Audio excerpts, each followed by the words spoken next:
What if everything you've been taught about handling stress, anxiety, and sleepless nights has been completely backwards?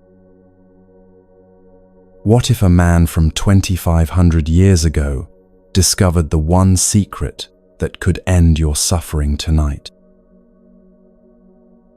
Welcome to Moonmind Temple. I'm about to share something that will sound impossible. There's a collection of stories so powerful that people who listen to them report falling into the deepest, most peaceful sleep they've had in years. Others say their anxiety simply vanished. Here's what's strange. These aren't just bedtime stories. They're ancient keys that unlock something already inside you, something that's been waiting patiently beneath all that worry and exhaustion. In the next 3 hours, you'll discover why a serial killer became Buddha's most devoted student, how a woman cured her rage with a mysterious bottle of water, and the 3 words Buddha spoke that instantly stopped a man from destroying his entire family. If it feels right, share where you're listening from in the comments. Are you lying awake in Chicago at 2 a.m., commuting through morning traffic in London? There's magic in knowing we're all here together, finding peace across every corner of this restless world. Grab the softest blanket you own, dim those lights, and settle into the quietest space you can find. For the next 3 hours, you don't need to fix anything, solve anything, or even stay awake. Just listen. These stories will work their ancient magic while you rest. Tonight, we discover what Buddha knew about the peace that's already yours.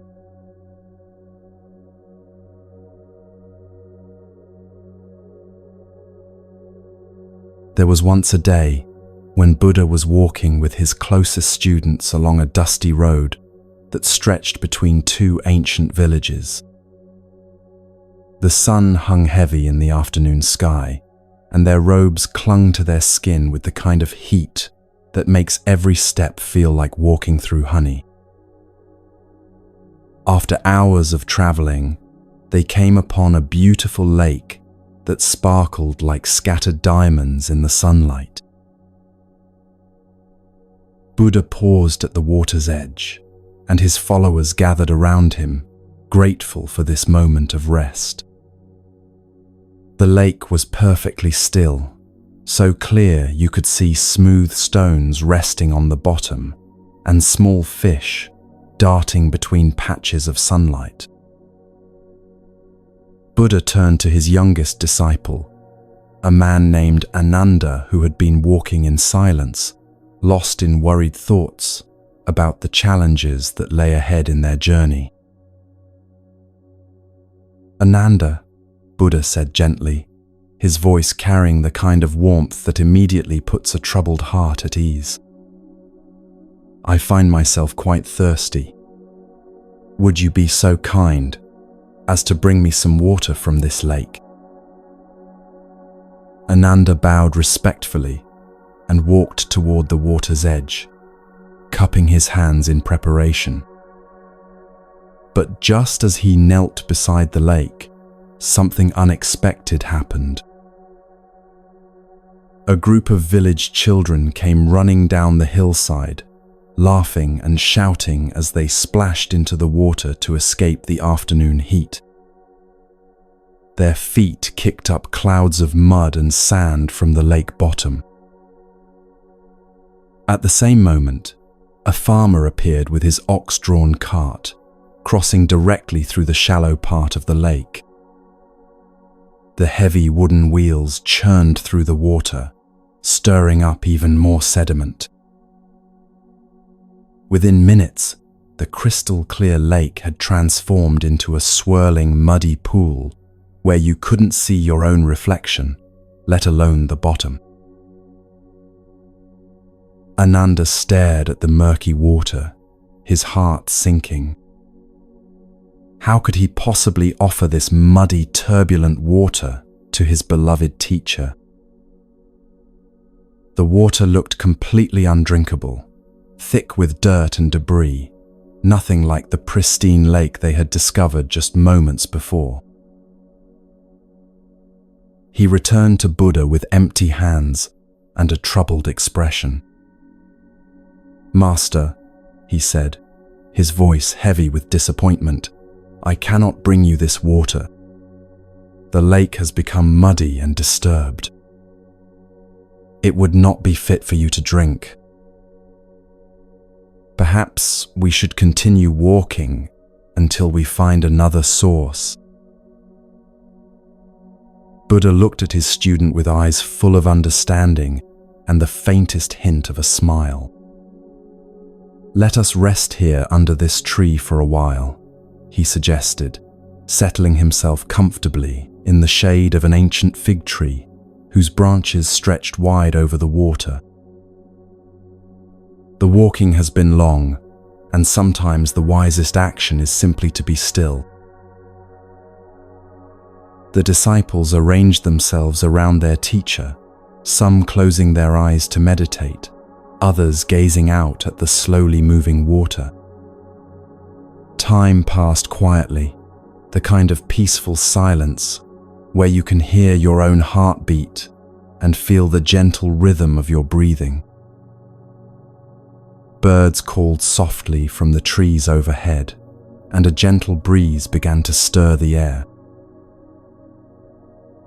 After about half an hour had passed, Buddha turned again to Ananda. "My friend," he said with the same gentle warmth as before, "would you now go to the lake and bring me some water to drink?" Ananda looked puzzled but obediently rose and walked back to the water's edge. What he saw there took his breath away. The lake had returned to its original crystal clarity. All the mud had settled naturally to the bottom, and the water above sparkled clean and pure in the afternoon light. Small fish swam lazily through shafts of golden sunlight, and he could once again see every stone and pebble resting peacefully on the lake floor. With wonder in his heart, Ananda carefully filled a wooden bowl with the clear, fresh water and brought it to Buddha. As he offered the bowl, Buddha accepted it with both hands, as if receiving a precious gift. He took a slow, mindful sip, then looked directly into Ananda's eyes. "Tell me, my dear student," Buddha said quietly, "what did you do to make this water clean?" Ananda thought for a moment, then replied honestly, "I did nothing at all, Master. I simply waited." The mud settled by itself, and the water became clear again. Buddha nodded slowly, and his smile deepened. "This is one of life's most profound teachings," he said, his voice carrying the weight of infinite compassion. "Your mind, Ananda, is exactly like this lake. When it becomes disturbed by worry, anger, fear, or endless thinking, it grows muddy and unclear. In those moments, you cannot see clearly, you cannot think clearly, and you certainly cannot find peace. But here is what most people never understand. You do not need to fight the muddy water. You do not need to strain it, filter it, or stir it more vigorously. The very act of fighting against disturbed thoughts only creates more disturbance, just as thrashing in muddy water only makes it muddier. Instead, when your mind becomes turbulent with stress, worry, or overwhelming emotions, the wisest thing you can do is exactly what we did here by this lake. Simply be still. Do not judge the muddiness. Do not try to force clarity. Just allow yourself to rest and watch with gentle patience as your mind naturally returns to its original state of peace.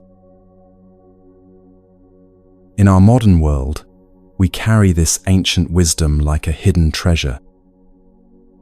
When your day feels overwhelming, when anxiety clouds your thoughts, when stress makes everything seem impossible, remember this lake.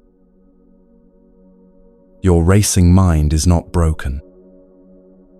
It is simply stirred up by the demands and pressures of daily life. The peace you seek is not something you need to create or achieve. It already exists within you, waiting patiently beneath the surface disturbance. Just as the lake never lost its essential purity, even when filled with mud, your mind never loses its natural clarity, even in moments of greatest confusion. This is why meditation works, why deep breathing helps, why stepping away from problems often leads to solutions. You are not adding peace to your life. You are allowing the peace that was always there to reveal itself once again. Tonight, as you listen to these stories, let yourself be like that lake. Rest. Be still. And trust that your mind knows exactly how to find its way back to the clarity that is your birthright.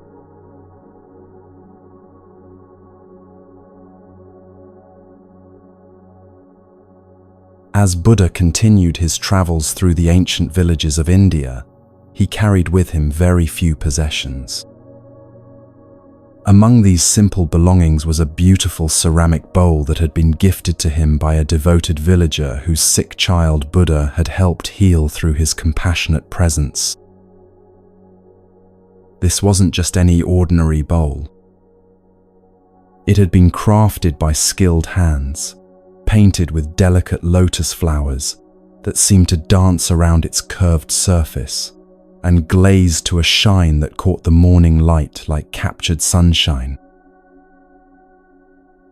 The bowl had traveled with Buddha for many months, serving him faithfully during countless meals, shared with his disciples under starlit skies and in humble village homes.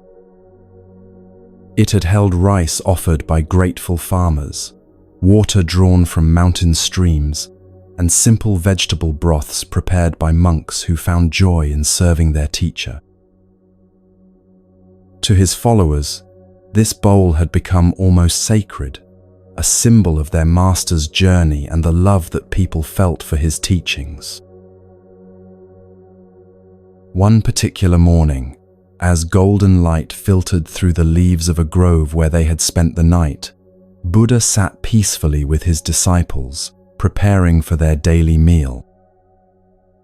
A young monk named Rahula, who was actually Buddha's own son, approached carrying the morning's simple offering of rice and lentils.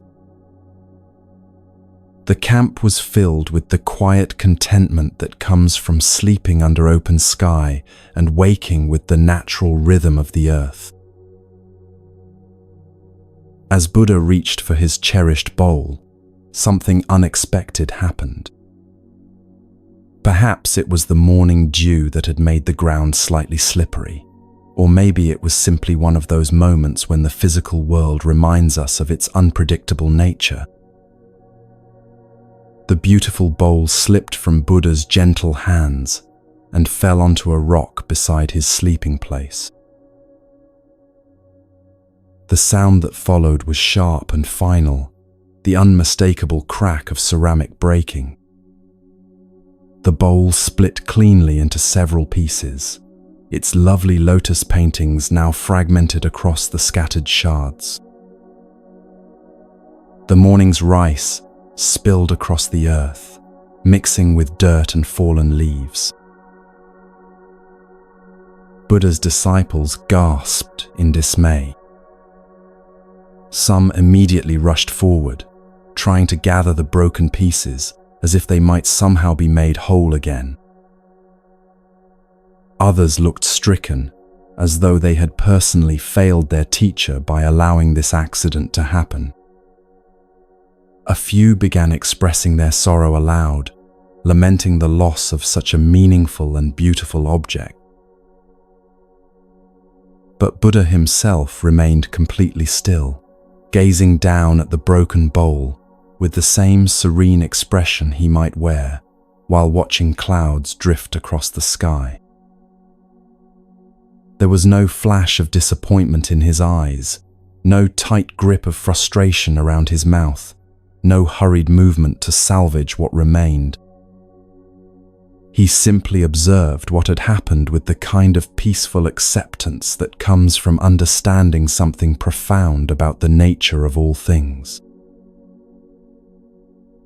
After a few moments of contemplative silence, Buddha spoke in a voice so calm and gentle that it immediately soothed his distressed followers. "Why do you look so troubled, my dear friends?" he asked, his tone carrying genuine curiosity rather than any hint of sadness or loss. "Master," one of the older disciples replied, his voice heavy with concern, "your beautiful bowl is broken. The bowl that was given to you with such love, that has served you so faithfully, it's gone. How can we not feel sorrow at such a loss?" Buddha smiled with the kind of warmth that immediately lightens a heavy heart. He gestured gently toward the scattered pieces. "This bowl has not gone anywhere," he said softly. "It is exactly where it has always been, right here with us. It has simply changed its form. You see, my friends, when this bowl was whole, you called it beautiful and precious. Now that it has broken, you call it lost and worthless. But tell me, what has actually changed except your thoughts about it?" He picked up one of the larger pieces, turning it gently in his hands. "This fragment still carries the same lotus painting that brought you joy yesterday. The clay from which it was made is the same earth that nurtures the plants we eat. The hands that shaped it put the same love and skill into their work, whether the bowl stands whole or lies in pieces. The only thing that has truly changed is your attachment to a particular form. You loved the bowl when it served your idea of what a bowl should be. But your love was conditional, dependent on the bowl remaining exactly as you wanted it to remain forever. This is where we create our own suffering," Buddha continued, his voice carrying the gentle authority of someone who had seen deeply into the heart of human pain. "We fall in love with the temporary form of things, and then we suffer when those forms inevitably change. We forget that change is not something that happens to break our happiness. Change is the very nature of existence itself. Everything you see around you is in constant flow. Your body is changing with every breath, every heartbeat. The seasons change, bringing new flowers that bloom and fade. People enter our lives and eventually depart. Even the mountains and oceans are slowly transforming, though we cannot see it happening. When we truly understand this impermanence, We don't love things less. We love them more freely. We appreciate the morning sunlight without demanding it stay forever. We enjoy a friend's laughter without clinging to that exact moment. We receive gifts with gratitude while holding them lightly, knowing their forms will change, but their essence remains. Buddha set down the broken piece and brushed the rice dust from his hands. "This bowl served me perfectly when it was whole," he said with deep contentment. "Now it serves me perfectly by teaching us about the freedom that comes from releasing our grip on how we think things should be. True peace doesn't come from keeping our possessions intact, our relationships unchanging, or our circumstances exactly as we prefer them. True peace comes from understanding that we can find joy and meaning in every form that life takes, whole bowls and broken ones, sunny days and rainy ones, moments of gain and moments of loss. When you no longer need life to be different than it is, you discover that life is already perfect, exactly as it unfolds. This doesn't mean you become passive or stop caring. It means you learn to flow with reality instead of fighting against it. Tonight, as you rest, consider what broken bowls you might be carrying in your own heart. What changes have you been resisting? What losses have you been turning into suffering by wishing they hadn't happened? See if you can hold these experiences the way Buddha held his broken bowl, with acceptance, with understanding, and with the deep peace that comes from knowing that nothing is ever truly lost. It only changes form, and every form has its own perfect purpose in the great unfolding of your life.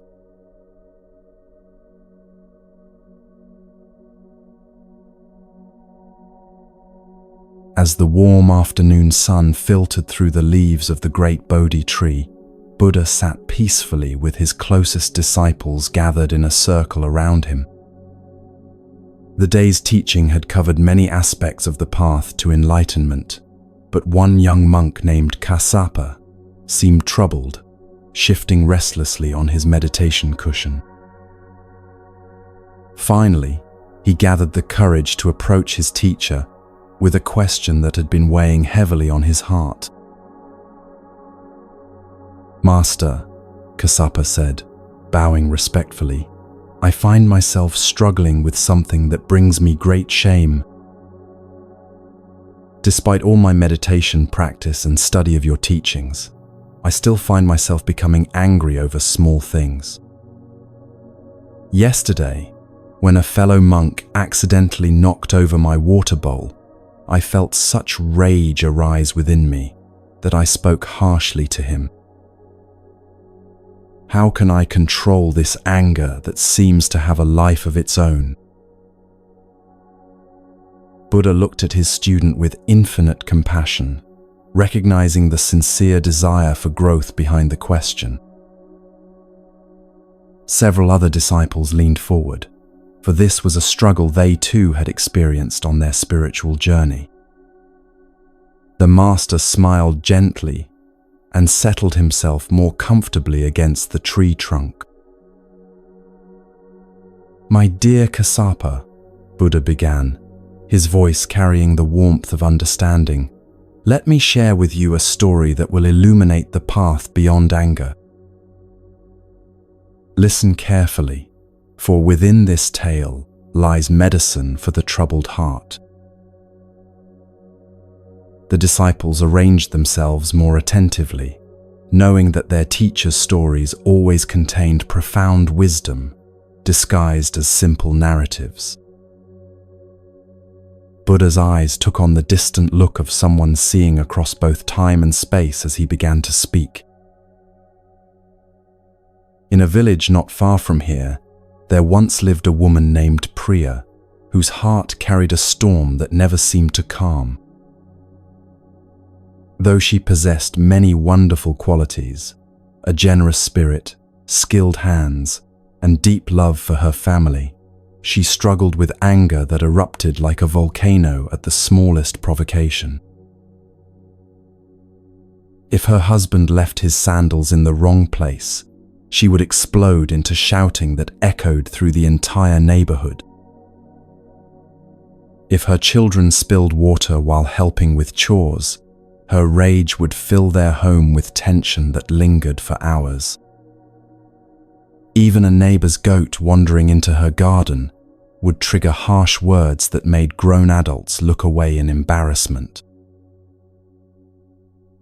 What made this truly heartbreaking, Buddha continued, his voice filled with compassion for all beings who suffer, was that Priya herself knew how destructive her anger had become.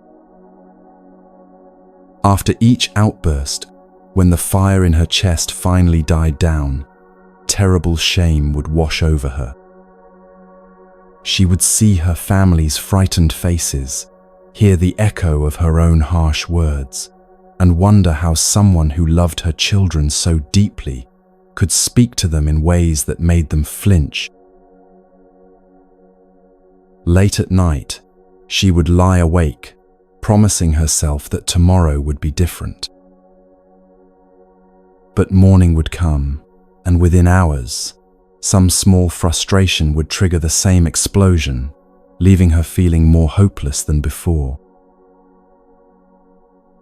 Her husband began working longer hours, not because the crops demanded it, but because home felt like walking on broken glass. Her children learned to move quietly, speaking in whispers and avoiding anything that might accidentally awaken their mother's fury. The joy that should fill a family home was slowly being replaced by nervous tension. One morning, as Priya sat alone at her weaving loom, her hands trembling from another sleepless night of guilt, she heard a gentle knock at her door.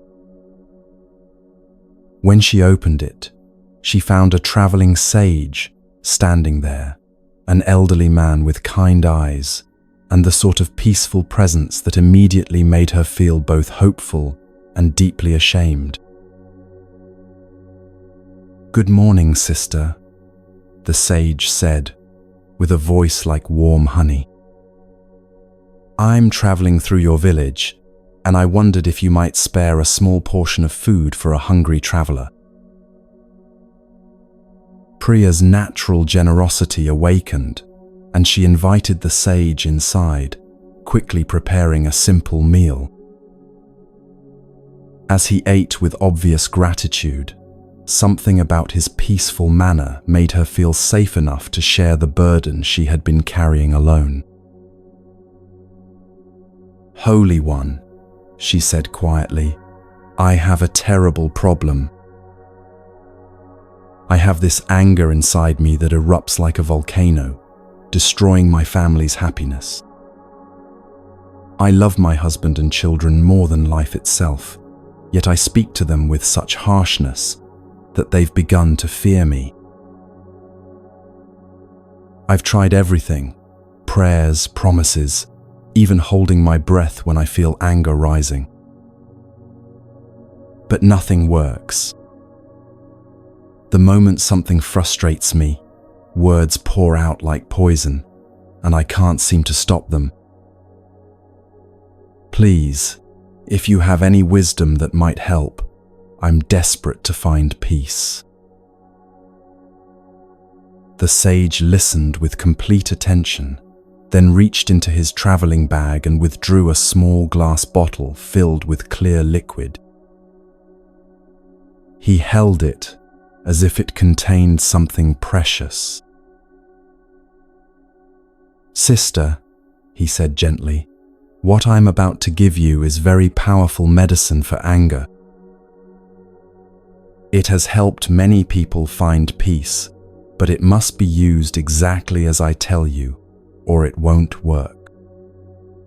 Are you willing to follow my instructions precisely? Priya nodded eagerly, her heart filling with hope. Yes, Holy One. I'll do exactly as you say. The sage placed the bottle carefully in her hands. When you feel anger beginning to rise, even the smallest irritation, immediately take this bottle and place exactly 4 drops on your tongue. Then, and this is crucial, you must keep your mouth completely closed for 10 full minutes. Do not speak. Do not try to swallow quickly. Just let the medicine rest on your tongue while you remain silent. If you open your mouth even once during those 10 minutes, the medicine will lose all its power. But if you can remain silent for the full 10 minutes, you'll find that your anger dissolves completely. That very afternoon, Priya had an opportunity to test the medicine. Her youngest son accidentally knocked over a pot of curry she had been simmering for hours. She felt the familiar fire igniting in her chest, angry words already forming. But instead of letting them explode outward, she remembered the sage's instructions. With shaking hands, she retrieved the bottle, placed 4 drops on her tongue, and pressed her lips firmly together. At first, the anger still raged inside her, demanding expression. But with her mouth sealed, the angry thoughts had nowhere to go. They swirled for a few minutes, then gradually began to lose intensity. By the time 10 minutes passed, the fire had cooled to barely warm embers. Instead of seeing her son's accident as carelessness worthy of punishment, she saw it for what it truly was, a simple mistake made by a frightened child. When she finally opened her mouth, her words surprised everyone. "It's okay, my dear one," she said gently. "Accidents happen. Let's clean this up together." Day after day, Priya used her medicine, and each time the same miracle occurred. The silence gave her anger time to cool naturally, and she discovered that most triggers were actually quite small and manageable when approached with a calm mind. After 7 days, her entire household had transformed. Her children began laughing freely again. Her husband started coming home earlier. Neighbors began visiting, drawn by the peaceful energy flowing from her home. When the sage returned a week later, Priya greeted him with joy radiating from her entire being. "Holy One, your medicine is miraculous. I haven't lost my temper once. How can I ever thank you?" The sage smiled with gentle amusement. "My dear sister, there was no medicine in that bottle. It contained only water from the village well. The real medicine was something you carried within yourself all along, the power of silence. When you kept your mouth closed, you discovered what wise people have known for thousands of years. Anger cannot survive without the fuel of words. Most anger lives not in our hearts, but in our mouths. It grows stronger every time we speak it, every time we give it voice. But when we remain silent, anger has no food to sustain itself. Like a fire without wood, it simply burns out naturally. Between feeling anger and expressing anger, there is always a choice. In that space of silence, wisdom can arise, compassion can awaken, and you can respond from your highest self rather than your most reactive self. Buddha paused, allowing the story's wisdom to settle into his disciples' hearts. He looked directly at Kassapa, whose face now showed deep understanding. "You see, my dear students," Buddha concluded softly, "anger is like a burning coal that you pick up with the intention of throwing at someone else. You are the one who gets burned first. But silence is the cool water that extinguishes the coal before it can cause harm to yourself or others.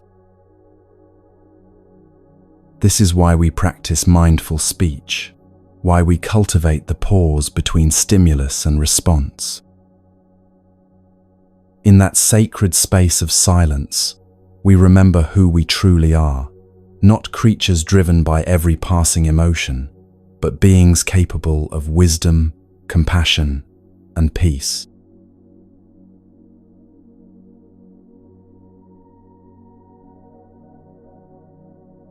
As word spread through the countryside that Buddha had arrived in the village of Rajagriha, people came from many miles around to seek his wisdom and find relief from their various forms of suffering.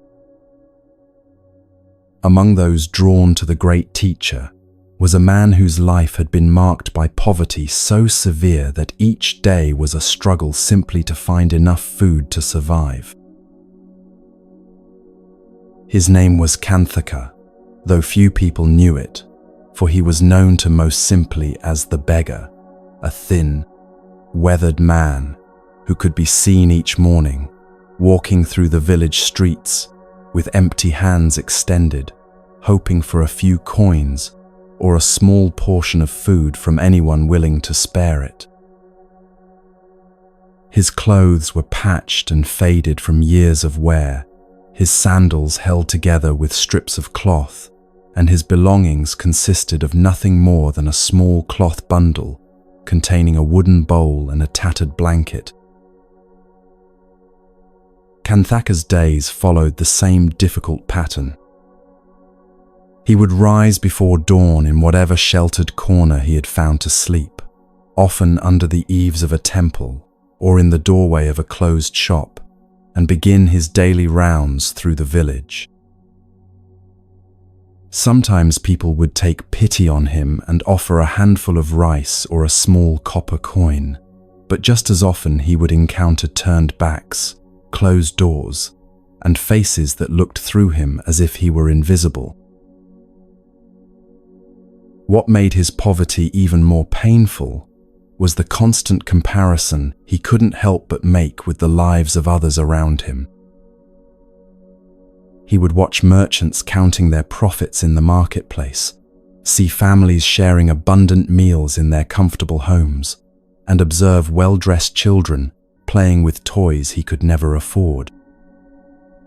Each sight seemed to deepen his sense of being forgotten by fortune, abandoned by the gods, and cursed with a fate he had done nothing to deserve. Night after night, as he settled into whatever shelter he could find, Kanthaka would look up at the stars and wonder why life had been so cruel to him. "Why was I born into such poverty?" he would whisper to the darkness. "What terrible thing did I do in a past life to deserve this endless struggle? Why do the gods smile on others while turning their faces away from me?" When news reached him that the great Buddha, the awakened one whose wisdom was said to bring peace to even the most troubled hearts, had come to their village, Kanthaka felt a spark of hope ignite within his chest. Perhaps this holy man would have answers to the questions that tormented him, or better yet, perhaps he might even possess the power to change his circumstances entirely. For several days, Kanthaka positioned himself along the path that led to the grove where Buddha was staying, watching the steady stream of visitors who came and went. What struck him as remarkable was the transformation he witnessed in people's faces. They would arrive looking burdened, worried, or sad, but when they returned from their audience with the teacher, their expressions had changed completely. There was a lightness in their steps, a peace in their eyes, and sometimes even quiet joy radiating from their entire being. If this Buddha can bring such transformation to others, Kanthaka thought to himself, surely he can help someone like me who needs it more than anyone. With this hope filling his heart, he finally gathered the courage to join the line of people waiting to speak with the enlightened teacher. When his turn finally came, Kanthaka found himself standing before a man whose presence was unlike anything he had ever experienced. Buddha sat peacefully beneath an ancient banyan tree, and though he wore the simple orange robes of a monk and possessed no material wealth, there was something about him that radiated a richness far beyond anything money could buy. His eyes held depths of compassion that seemed to see directly into Kanthaka's heart, and his smile conveyed an acceptance so complete that the beggar immediately felt both welcomed and understood. Kanthaka prostrated himself before Buddha, then looked up with eyes full of pain and confusion. "O Blessed One," he began, his voice trembling with years of accumulated frustration, "I have come to you because I cannot understand my fate. Almost everyone in this village lives in comfort and happiness.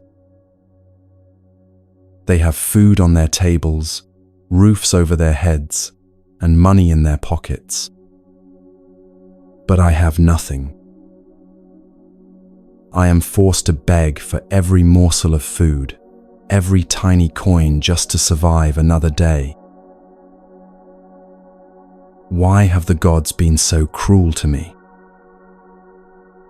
What terrible wrong have I committed to deserve such poverty, while others are blessed with abundance? I work when I can find work. I harm no one. I try to be respectful to all I meet. Yet I remain trapped in this life of endless want and need. Please, if you have any wisdom that can explain my suffering or any power that might change my circumstances, I beg you to help me." Buddha listened to every word with the kind of complete attention that made Kanthaka feel as though his pain was being truly heard for the first time in his life. When the beggar finished speaking, Buddha looked at him with infinite gentleness and said something that initially shocked him. "My dear friend," Buddha said softly, "you are poor because you have never learned to give." Kanthaka's eyes widened in disbelief, and he could barely contain his reaction. "Blessed One," he replied, his voice rising slightly with emotion, "surely you must be testing me or speaking in riddles. How can you suggest that I should give when I am the one in need of receiving? Look at me. Look at these empty hands, these patched clothes, this thin body that shows the marks of countless hungry days. I have absolutely nothing to give to anyone. I can barely keep myself alive from one day to the next. How can someone who must beg for survival be expected to give to others? I eat only what people are kind enough to share with me. I own nothing of value, have no money to spare, no possessions to offer. With respect, Blessed One, your words seem to mock my circumstances. Buddha's expression remained completely peaceful, and he smiled with the kind of understanding that only comes from seeing deeply into the nature of reality. My friend, he said gently, you believe you have nothing to give, but this belief itself is what keeps you trapped in poverty. You are far richer than you realize, but you have never learned to recognize the treasures you carry with you every single day. Look at your face. Do you not have a smile? That smile is a gift more precious than gold to someone who is drowning in sadness. A genuine smile costs you nothing, yet it can light up another person's entire day. When you smile at a child, at an elderly person struggling with heavy burdens, at anyone who crosses your path, you give them a moment of joy that no amount of money can purchase. You have a mouth and a voice. Do you not have the ability to speak kind words? Words of encouragement to someone who feels hopeless, words of comfort to someone in pain, words of appreciation to someone who has been ignored. These words are treasures that create more abundance than overflowing granaries.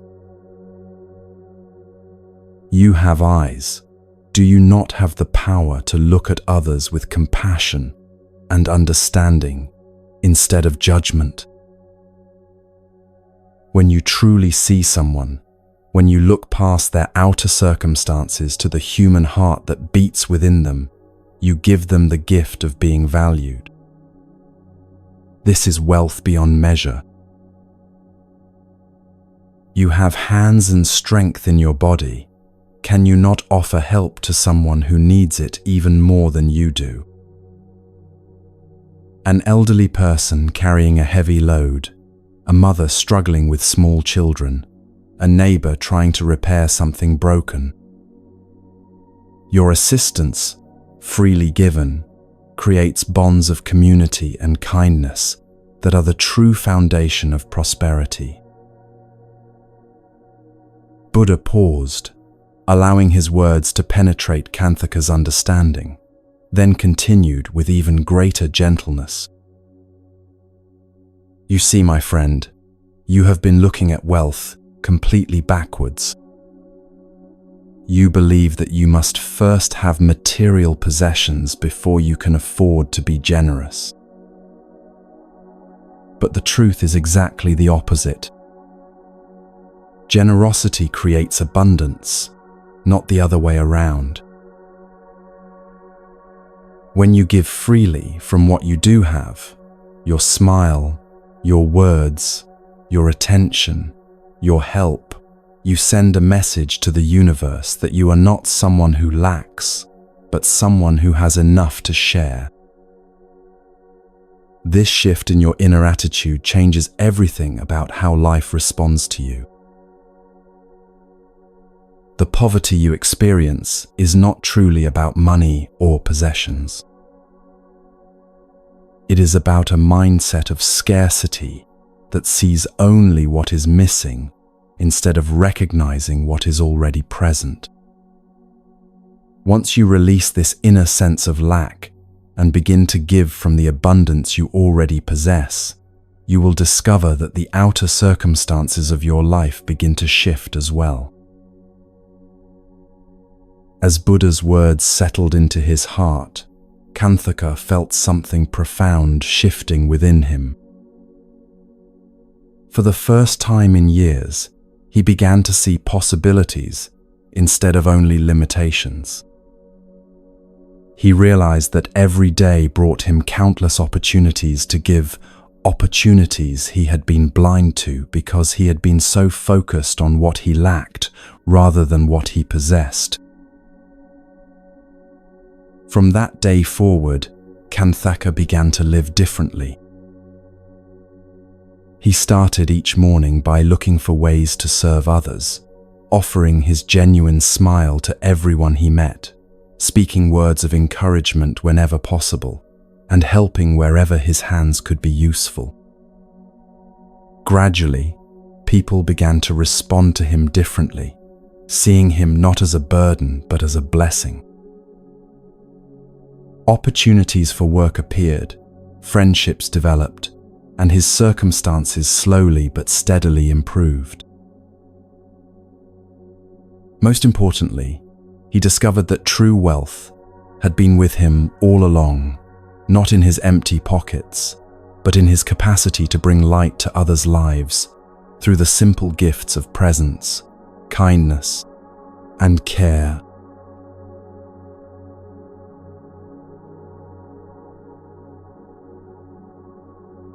During one of Buddha's teaching sessions in a peaceful grove outside the village of Shravasti, a middle-aged merchant named Virat approached the circle of disciples with a face etched by deep lines of worry and exhaustion.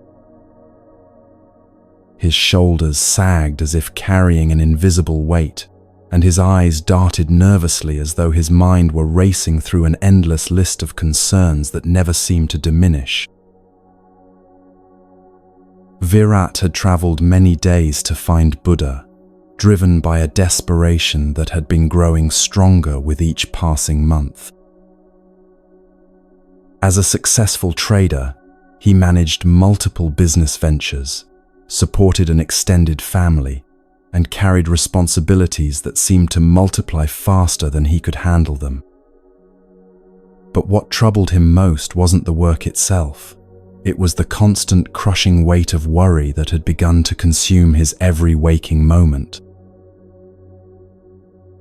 "Blessed One," Virat said, as he bowed before Buddha, his voice trembling with fatigue, "I have come seeking your wisdom because I feel as though I am drowning in my own thoughts.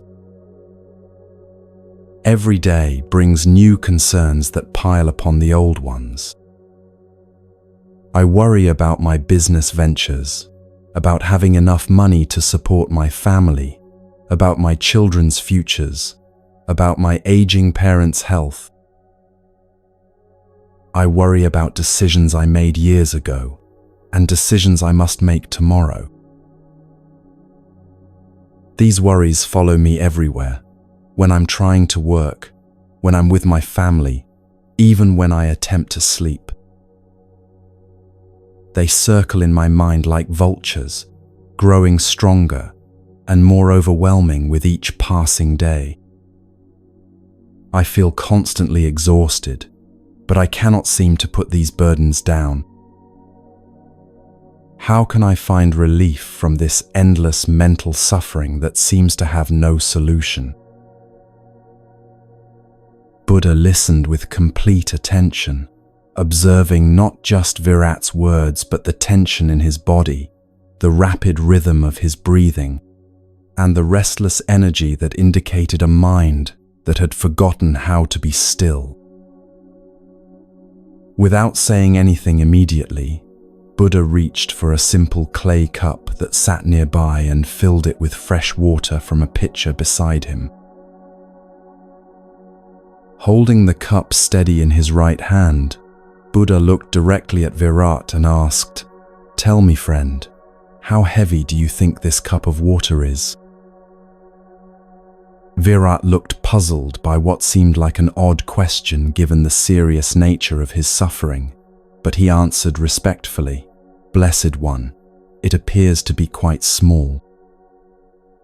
I would guess it weighs no more than a few ounces, certainly nothing that would be difficult to hold." Buddha nodded thoughtfully and continued holding the cup perfectly still. "You are quite right," he agreed.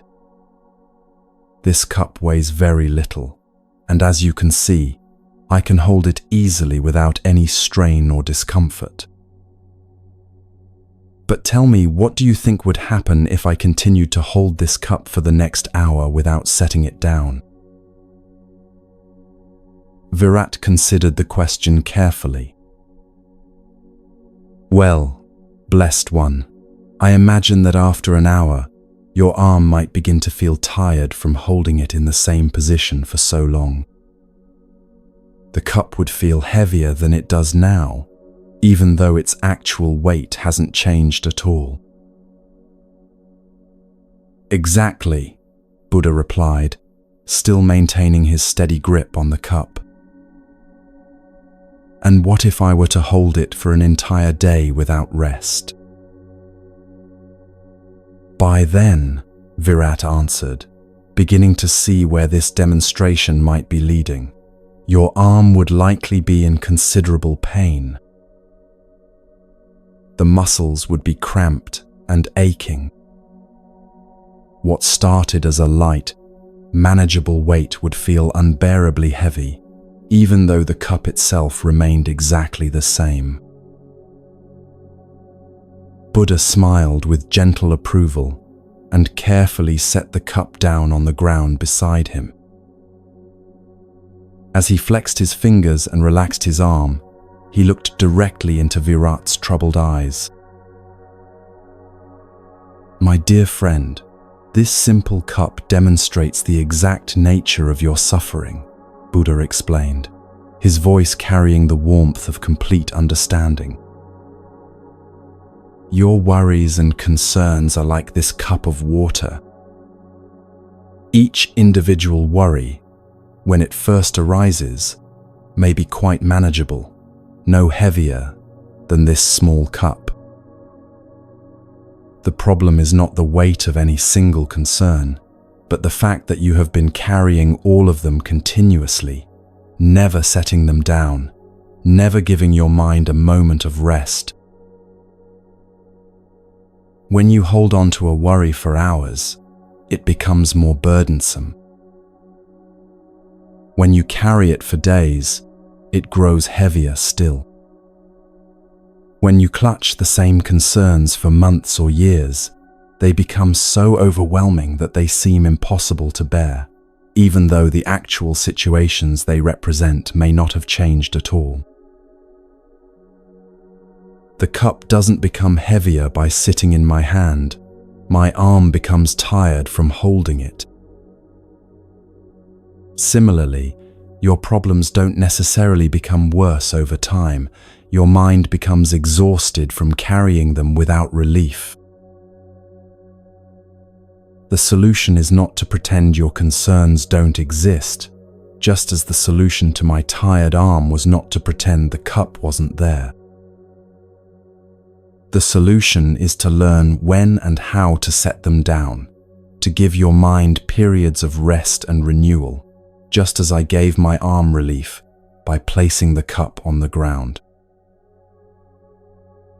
Buddha gestured toward the peaceful grove around them, where birds sang softly and sunlight filtered gently through the leaves. This is why we practice mindfulness and meditation, not to escape from life's challenges, but to learn the art of carrying them wisely. When you set aside dedicated time each day to simply be present in this moment, without rehearsing past regrets or future fears, you give your mind the same relief I gave my arm. During these periods of mental rest, you discover something remarkable. Many of the worries that seemed so urgent and overwhelming begin to appear in their true proportion. Some reveal themselves to be much smaller problems than they appeared when you were carrying them constantly. Others show you solutions that were invisible while your mind was cramped with tension. Most importantly, you remember that you are not your worries. You are the awareness that can observe worries arising, acknowledge them, address what needs attention, and then consciously choose to set them down when carrying them serves no useful purpose. Buddha picked up the cup once more, held it briefly, then set it down again with deliberate mindfulness. Practice this simple wisdom, my friend. Each evening, consciously set down the concerns you have been carrying all day. Each morning, pick up only what truly requires your attention, and only for as long as that attention serves a useful purpose. Your mind, like my arm, will grow strong through this practice of knowing when to hold and when to release. This is the path to carrying life's burdens with grace, rather than being crushed beneath their accumulated weight.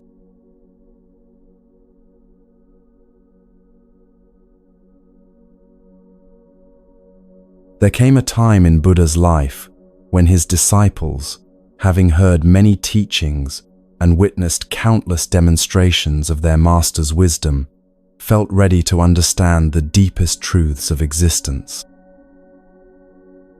They had learned to calm their minds like still water, to release their attachments like broken bowls, and to speak with the wisdom of silence. But something in their hearts yearned for the profound understanding that had transformed their teacher from a seeking prince into an awakened being. One evening, as they sat beneath the same type of fig tree under which Buddha had found enlightenment years before, the eldest disciple, Sariputta, approached his master with a request that came from the depths of his soul. "Blessed One," he said with deep reverence, "we have been privileged to learn from your wisdom and to witness the peace that radiates from your being. But we hunger to understand the foundation upon which all your teachings rest. Would you share with us the story of that sacred night when you discovered the truths that set you free from all suffering?" Buddha's eyes grew distant, as if seeing across the years to a time when he was still Prince Siddhartha, still searching, still carrying the weight of questions that seemed to have no answers. The other disciples gathered closer, sensing that they were about to receive something precious, the intimate account of the moment when their teacher had crossed from darkness into light. "My dear friends," Buddha began, his voice carrying the depth of someone who had journeyed to the very heart of existence and returned with treasures beyond measure.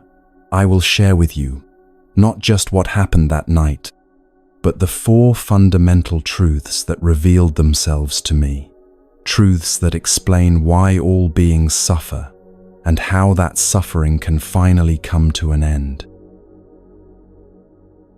Before that night of awakening, I had been searching for 6 long years. I had practiced extreme austerities until my body was like a skeleton, thinking that by punishing my flesh, I could free my spirit. I had studied with the wisest teachers of my time, mastering meditation techniques that could transport consciousness to the highest realms. Yet despite all these efforts, the fundamental questions that had driven me from my palace remained unanswered. Why do all beings suffer? Why does life seem filled with dissatisfaction even for those who have everything they desire? Why do we experience moments of happiness only to watch them fade away, leaving us hungry for more? And most importantly, is there a way to find lasting peace in a world that seems designed to disappoint us? Buddha paused, and in that silence, his disciples could feel the weight of these universal questions that every human heart has pondered. They leaned forward, knowing they were about to receive answers that had eluded seekers for countless generations. On that full moon night in the month of Vaisakha, I approached a magnificent fig tree whose branches spread wide like protective arms. I had recently accepted a bowl of rice pudding from a kind village girl named Sujata, having realized that extreme asceticism was just another form of attachment to the idea that suffering the body would liberate the spirit. I spread a cushion of grass beneath that tree, the very tree that would later be known as the Bodhi tree, the tree of awakening. As I settled into meditation posture, I made a vow that would determine the course of not just my own destiny, but the spiritual heritage of countless beings who would follow. I will not rise from this spot, I declared to the universe itself, until I have found the answers that will free all beings from suffering. Though my body may wither, though my mind may be tested by every force of illusion and fear, I will remain here until enlightenment is achieved or death claims me. As the night deepened, I entered into meditation deeper than any I had ever experienced. It was as if layers of confusion and ignorance began peeling away from my consciousness like old bark falling from a tree. In the first watch of the night, I gained the ability to see my past lives stretching back through countless existences. I witnessed the endless cycle of birth, death, and rebirth that all beings experience, driven by desires and actions whose consequences ripple across lifetimes. In the second watch, I developed the divine eye that could see the death and rebirth of all beings throughout the universe. I understood how karma, the law of cause and effect, determines where consciousness goes after death, how good actions lead to fortunate rebirths and harmful actions lead to suffering states. But it was in the third watch of the night, as dawn approached, that the most profound revelations came. Like the sun rising to dispel darkness, 4 fundamental truths about existence blazed forth in my consciousness, with such clarity that they seemed to illuminate not just my mind, but the very fabric of reality itself. The first truth struck me like lightning illuminating a landscape that had been hidden in darkness. I saw with perfect clarity that life, as we ordinarily experience it, is characterized by dukkha, a word that encompasses suffering, dissatisfaction, imperfection, and the basic unreliability of conditioned existence. This doesn't mean that life contains only pain and no joy. Rather, I understood that even our happiest moments carry within them the seeds of dissatisfaction. When we experience pleasure, we worry about losing it. When we achieve goals, we quickly set new ones, never finding lasting fulfillment. When we love someone, we fear separation. Even when everything in our external life seems perfect, there remains an underlying restlessness, a sense that something is missing. I saw that birth involves suffering, the trauma of entering this world. Aging involves suffering, watching our bodies and minds decline. Sickness involves suffering, experiencing pain and limitation. Death involves suffering, facing the unknown and leaving behind everything familiar. But beyond these obvious forms of suffering, I recognize the more subtle suffering that permeates all conditioned existence, the suffering of constant change, of never being able to hold on to anything permanently. As this first truth settled into my understanding, the second truth arose with equal clarity. I saw the root cause of all this suffering, tanha, which means thirst or craving. This is not just wanting things, but the deep-seated psychological compulsion to grasp after experiences, to make permanent what is inherently impermanent, to find satisfaction in what cannot ultimately satisfy. I understood that we suffer because we are constantly reaching for something else, more pleasure when we have pleasure, different circumstances when we face difficulties, eternal continuation of what we love, immediate removal of what we dislike. This craving operates on 3 levels. First, there is craving for sensual pleasures, not just physical pleasures, but any experience that gratifies our desires. Second, there is craving for existence itself, the desperate wish to continue being, to maintain our identity and experiences forever. Third, there is craving for non-existence, the wish to escape, to annihilate what we find unbearable. All of these forms of craving arise from a fundamental ignorance about the nature of reality. We believe that lasting happiness can be found in temporary things. We believe that we are separate, permanent selves who can possess and control our experiences. This ignorance fuels the endless cycle of desire, temporary satisfaction, dissatisfaction, and renewed desire that keeps us trapped in suffering. But even as I saw the depth of this predicament, the third truth dawned like the sun breaking through storm clouds. I realized that the cessation of suffering is possible. Nirvana, the extinguishing of the fires of greed, hatred, and delusion, is not just a theoretical possibility, but an achievable reality. When craving is fully understood and released, when the grasping mind learns to let go, when we stop demanding that reality be different from what it is, suffering ends. This doesn't mean becoming passive or indifferent.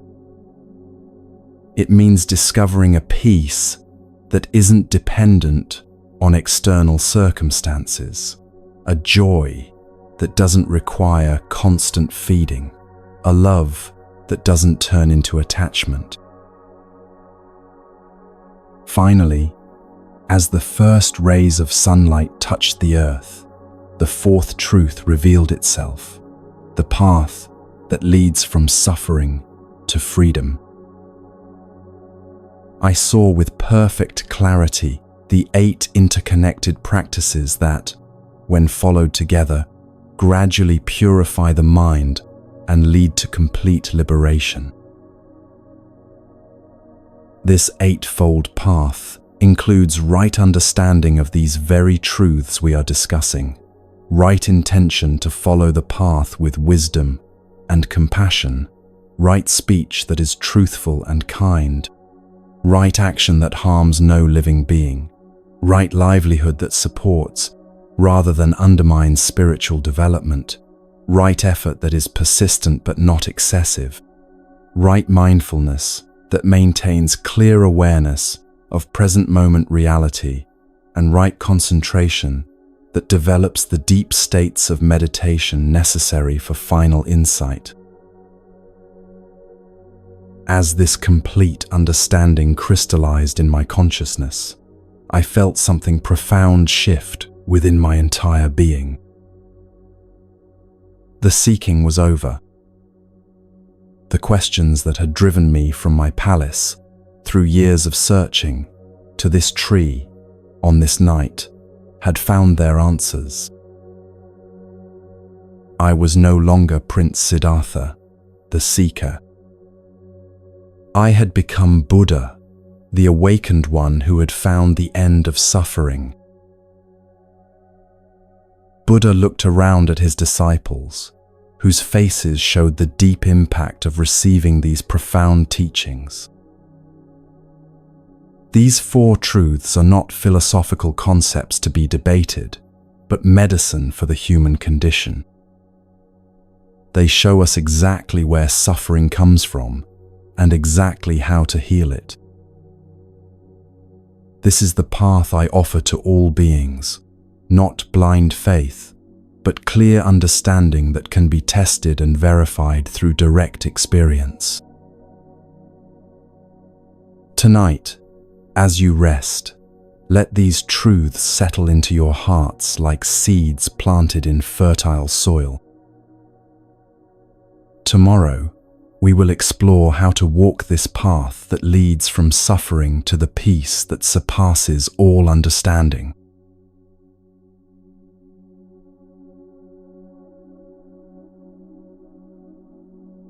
As the disciples continued to absorb the profound teachings of the Four Noble Truths, Buddha noticed that while they understood the concepts intellectually, some still struggled with what it truly meant to live with complete selflessness.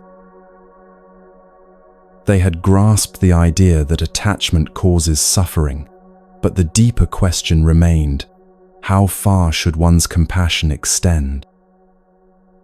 What does it look like to love so completely that even the self becomes an offering? Buddha settled more deeply beneath the spreading branches of their teaching tree, and his voice took on the quality of someone sharing a story that had traveled across many lifetimes to reach this moment. "Let me tell you about a king," he began, "whose generosity became so pure that it challenged the very gods to understand the depths of human compassion. In ancient times, there ruled a king named Mahadana in a prosperous kingdom nestled between mighty rivers and fertile valleys. This was not just any ruler seeking to build monuments to his own glory, but a man whose heart had been opened by suffering early in his life. As a young prince, he had witnessed terrible famines that left children begging for grain, devastating floods that destroyed entire villages, and plagues that separated families forever. These experiences had planted a seed of understanding deep within his soul, that the happiness of a king means nothing if his people suffer, that personal wealth is meaningless when surrounded by poverty, and that true power lies not in taking, but in giving. When he ascended to the throne, King Mahadana made a vow that would define not just his reign, but the very essence of his being.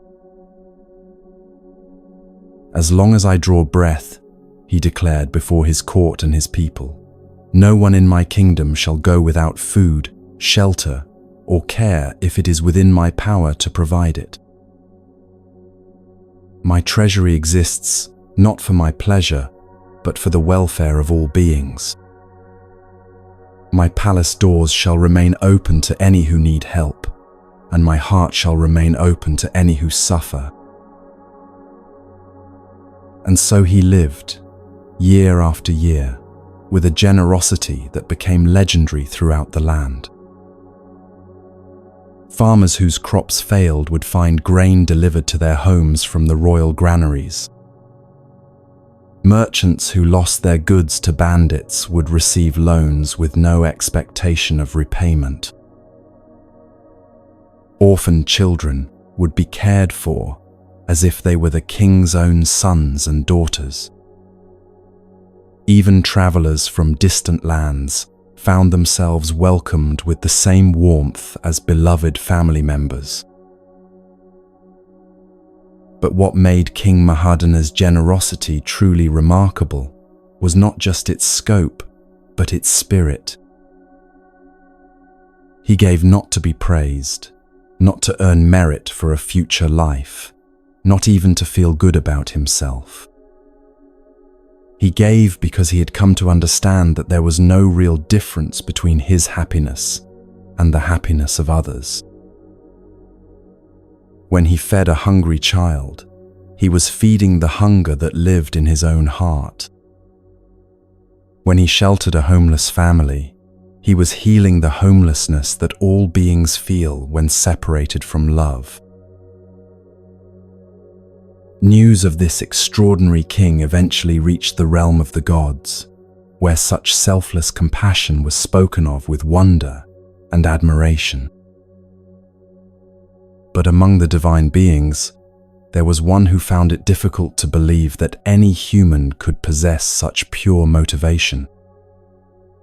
This god named Indra had seen countless rulers who appeared generous in public while remaining selfish in private. Surely, he thought, this king's generosity must have limits. Driven by curiosity and perhaps a touch of divine skepticism, Indra decided to test the true depth of King Mahadana's compassion. Disguising himself as an old, frail beggar with clothes that hung in tatters and skin weathered by years of hardship, he appeared at the palace gates on a day when the king was holding his regular audience for any who needed assistance. When the disguised god's turn came to approach the throne, he walked forward with the unsteady gait of someone who had traveled far on tired feet.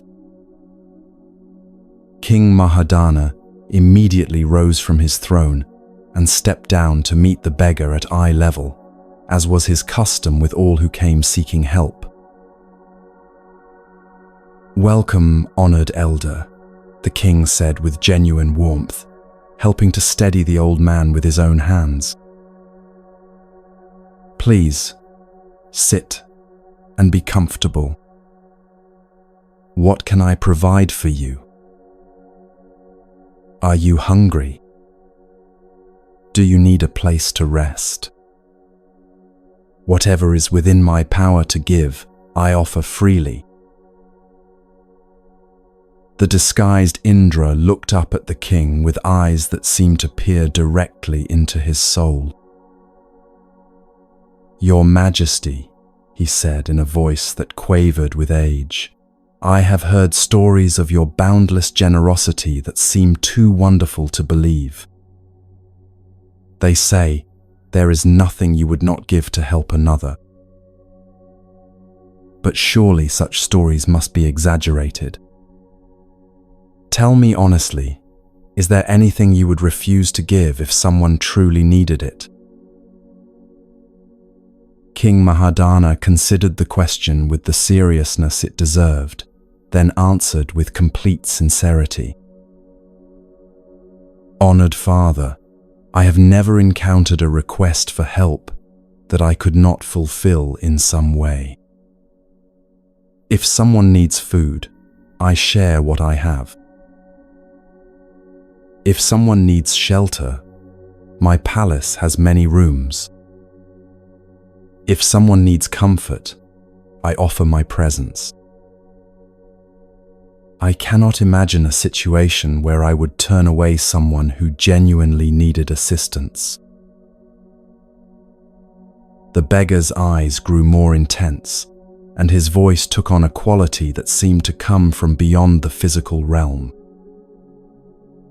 But what if someone asked for something that seemed impossible to give? What if the request challenged everything you hold dear? What if helping another required the ultimate sacrifice?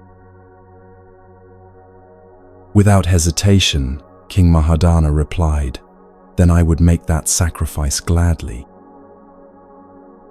My life belongs not to me alone, but to all beings who might benefit from it. If my death could somehow serve the greater good, if it could relieve suffering or bring peace to others, then it would be a privilege to offer it."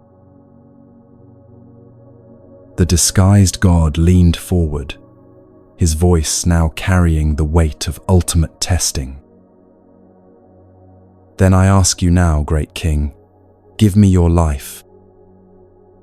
I am a hungry spirit who can only be satisfied by the sacrifice of one who has lived with perfect compassion. Will you die so that I might live?" The court gasped in horror at this impossible request. Guards moved forward to protect their beloved king, and courtiers began shouting that the old beggar must be mad.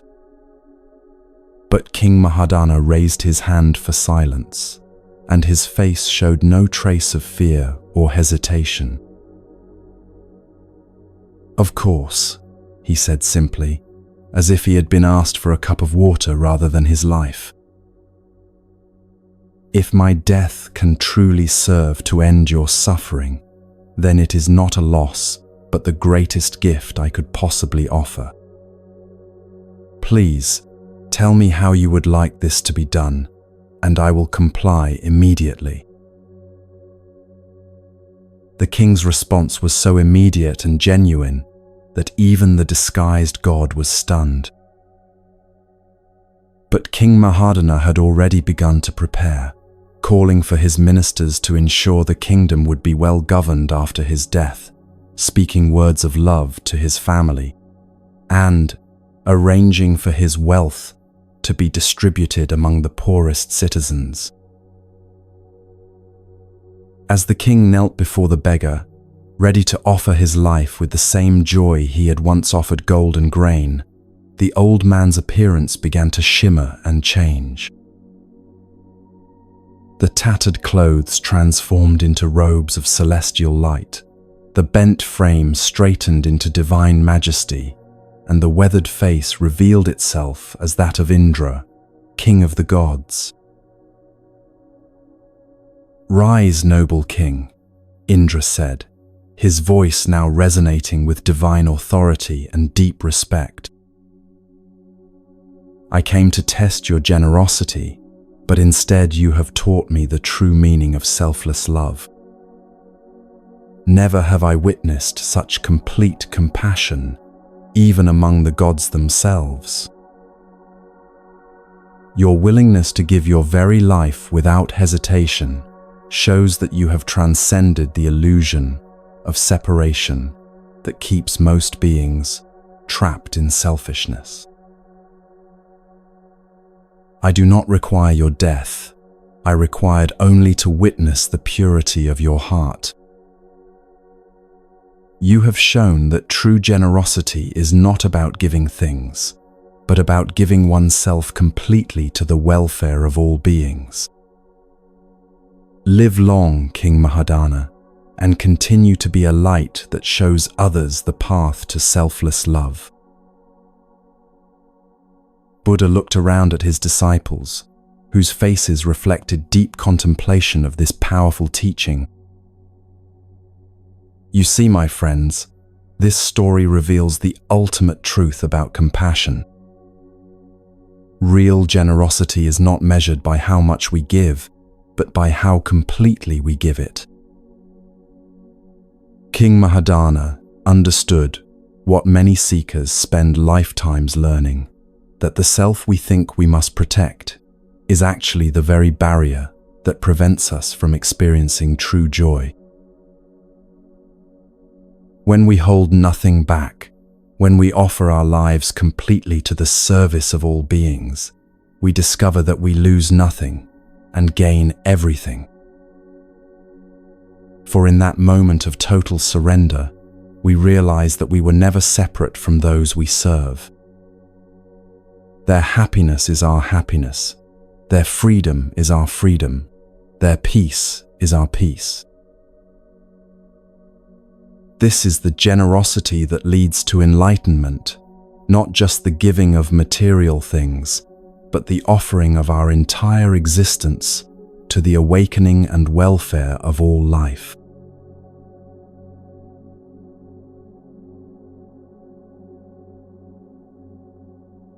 The profound teaching about King Mahadana's selfless generosity had left the disciples in a state of deep contemplation, their hearts opened to new understanding about the nature of true compassion.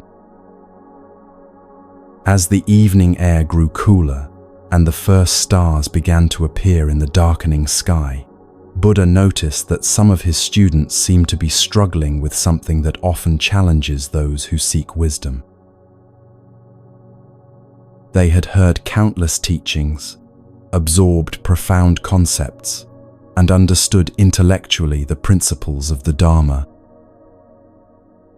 Yet there was a restlessness in their eyes that suggested they were still trying to grasp enlightenment with their thinking minds, still attempting to capture truth in the net of words and concepts.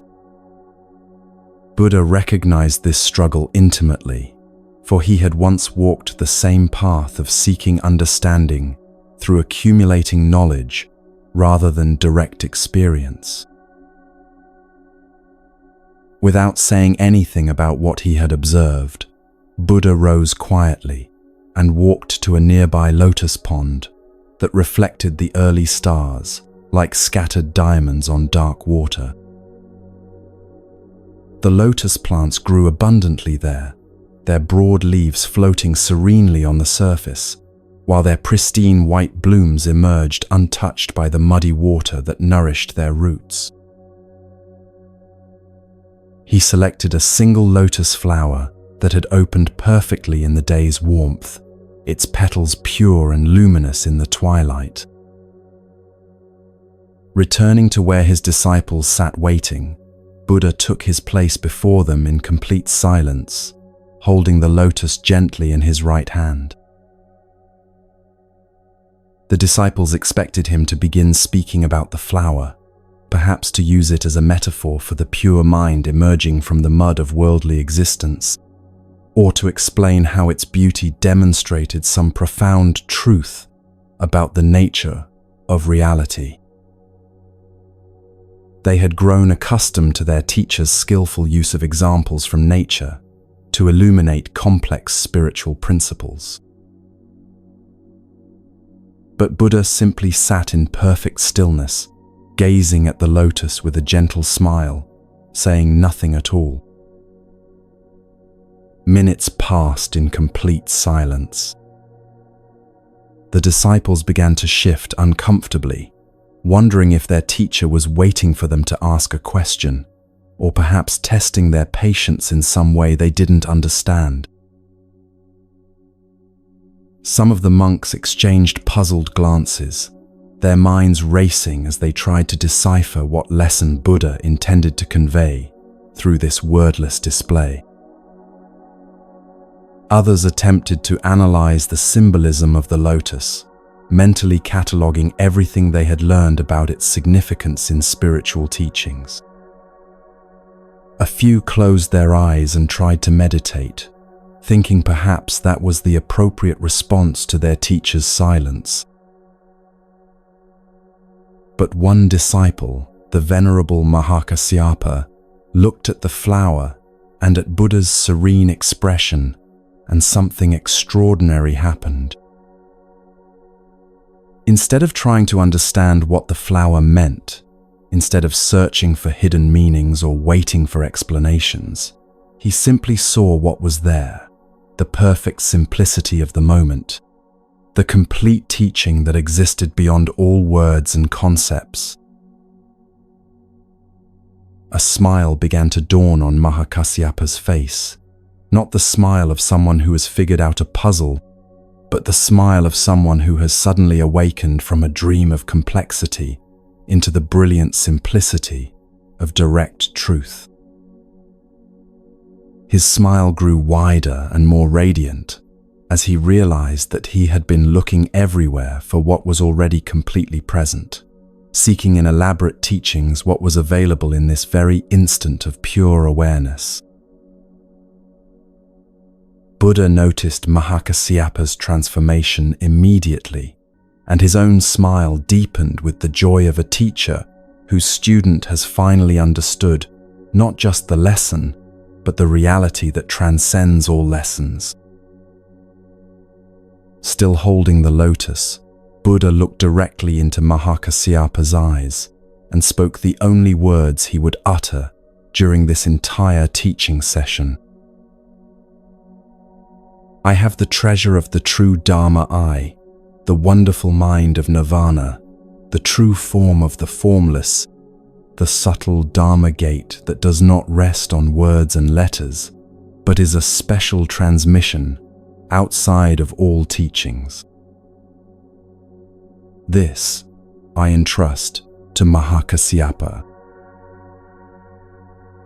With these words, Buddha gently placed the lotus flower in Mahakassyapa's hands, and the other disciples witnessed something that would become legendary in the annals of spiritual transmission.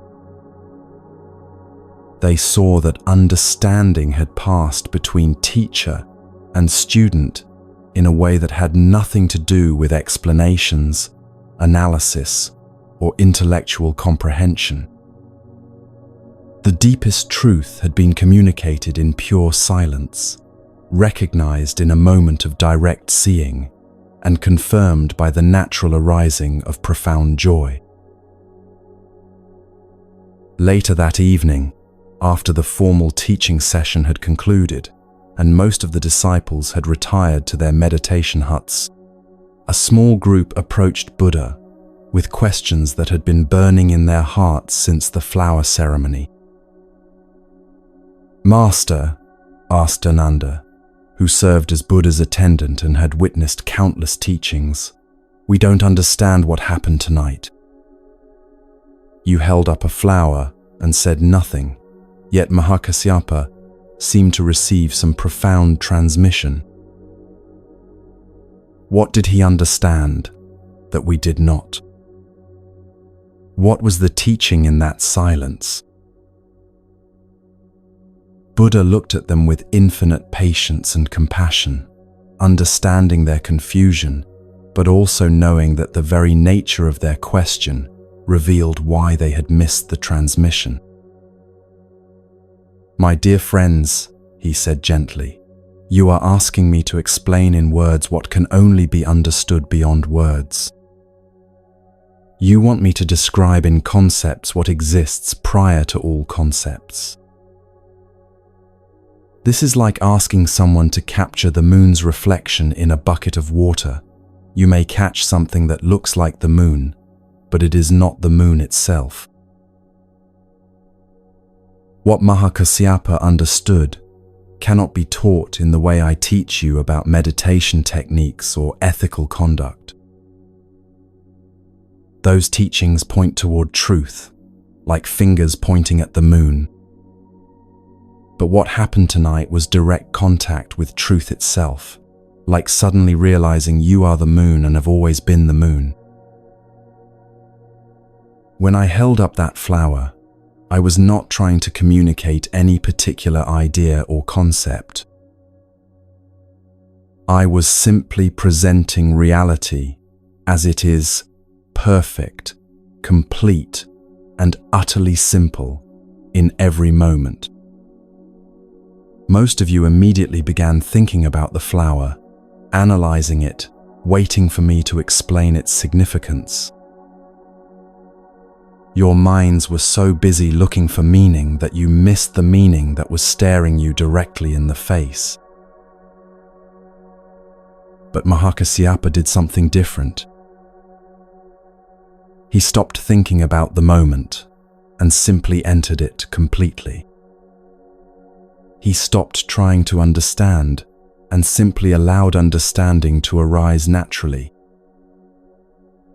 In that instant of pure presence, without the filter of concepts or the barrier of seeking, he recognized what has always been true, that every moment, every flower, every breath contains the complete teaching.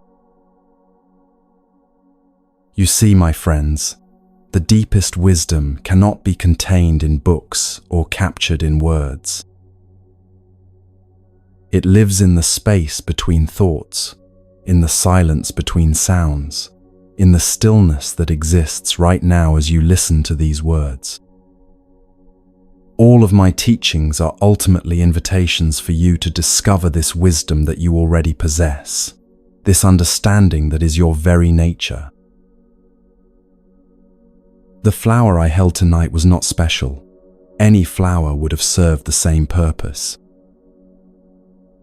The silence was not mysterious. It was simply the absence of unnecessary noise. The transmission was not magical.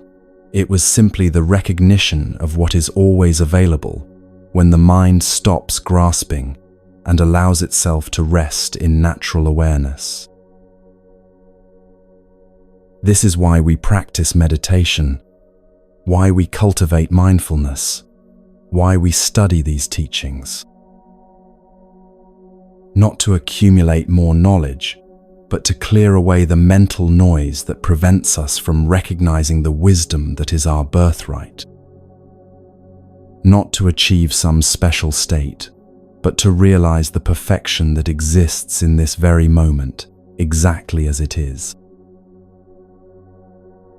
Tonight, as you rest, see if you can approach your experience the way Mahakasyapa approached that flower.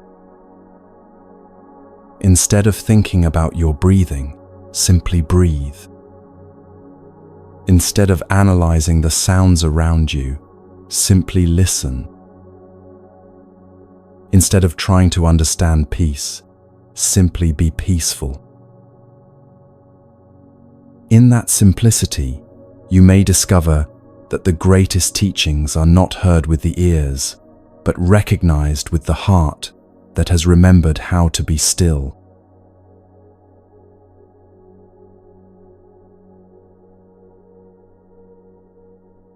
As the gentle wisdom of the flower sermon continued to resonate in the hearts of Buddha's disciples, the Master observed that while Mahakasyapa's sudden awakening had been inspiring, it had also created a new form of restlessness among some of the other monks. They began to wonder why their own enlightenment hadn't arrived with such apparent ease, why years of dedicated practice seemed to bring only gradual progress, rather than the dramatic breakthrough they had witnessed. One morning, as the community gathered for their daily teaching session, a young monk named Upali approached Buddha with a question that clearly carried the weight of deep frustration. His face showed the strain of someone who had been pushing hard against an invisible barrier, seeking something that seemed to remain perpetually just beyond his grasp. "Blessed One," Upali said, bowing respectfully but unable to hide the disappointment in his voice. "I have been practicing meditation for 3 years now, following your teachings with complete dedication. I rise before dawn, sit in silent contemplation for hours each day, study the scriptures diligently, and observe every precept with careful attention. Yet I feel no closer to enlightenment than when I began this journey. I watch other monks who seem to progress so naturally, who speak of insights and experiences that remain foreign to me.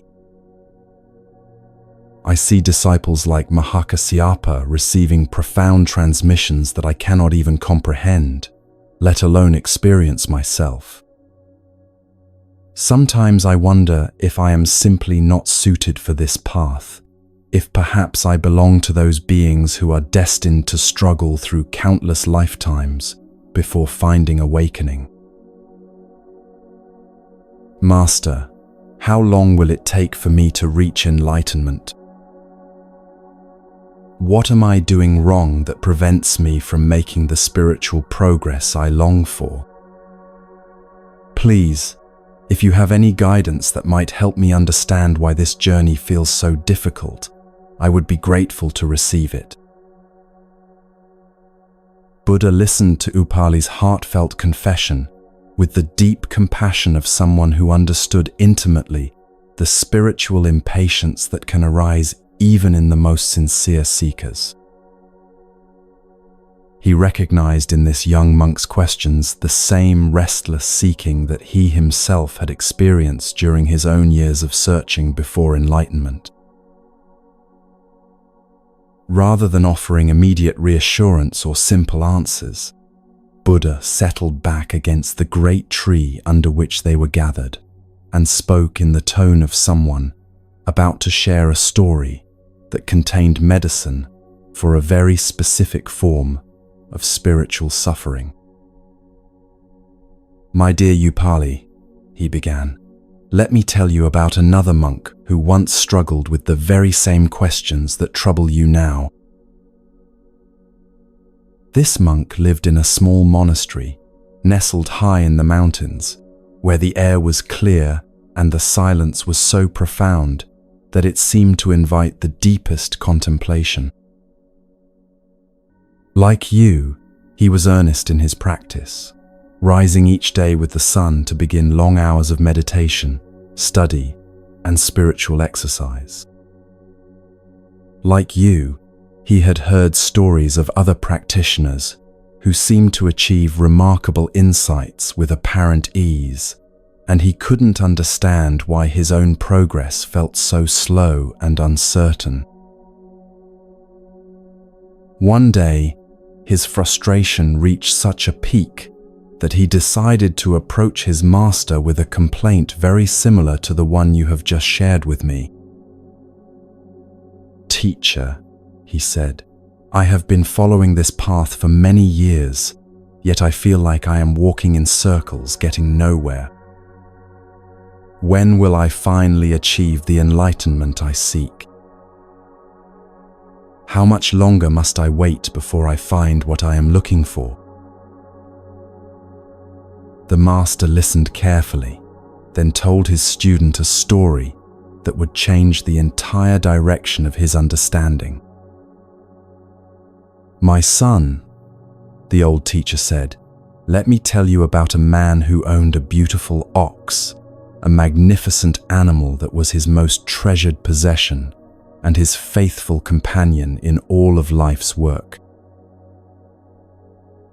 This ox was not just any ordinary animal, but one of extraordinary beauty and intelligence. Its hide was pure white as fresh snow. Its eyes held depths of wisdom that seemed almost human, and its presence brought peace to everyone who encountered it.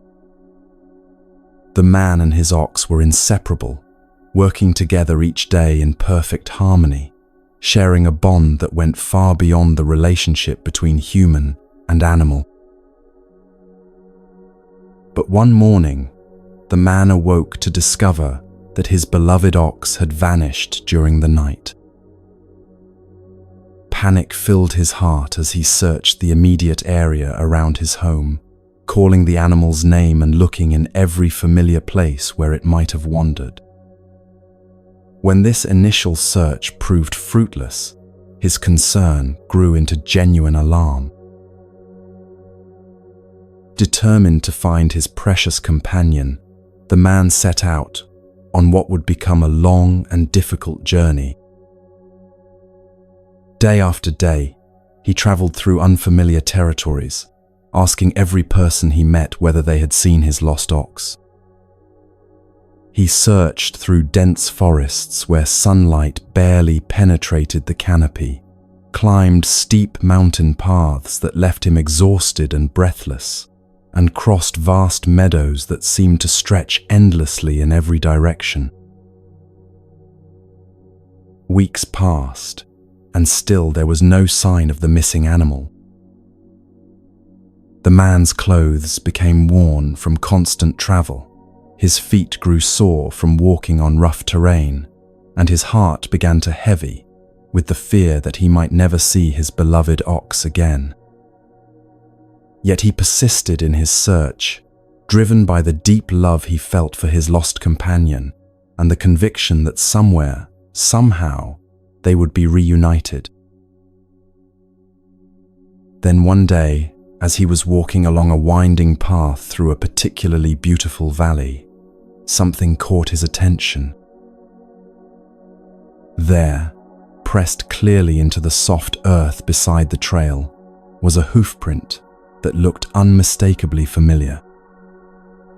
His heart leaped with excitement as he knelt to examine the mark more closely. Yes, there was no doubt, this was definitely a print left by his ox. Filled with renewed hope and energy, the man began following the trail of hoofprints with the dedication of a detective pursuing the most important case of his career.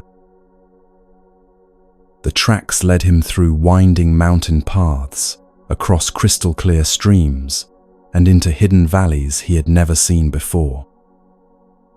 Sometimes the trail was easy to follow, with clear prints visible in muddy ground or soft sand.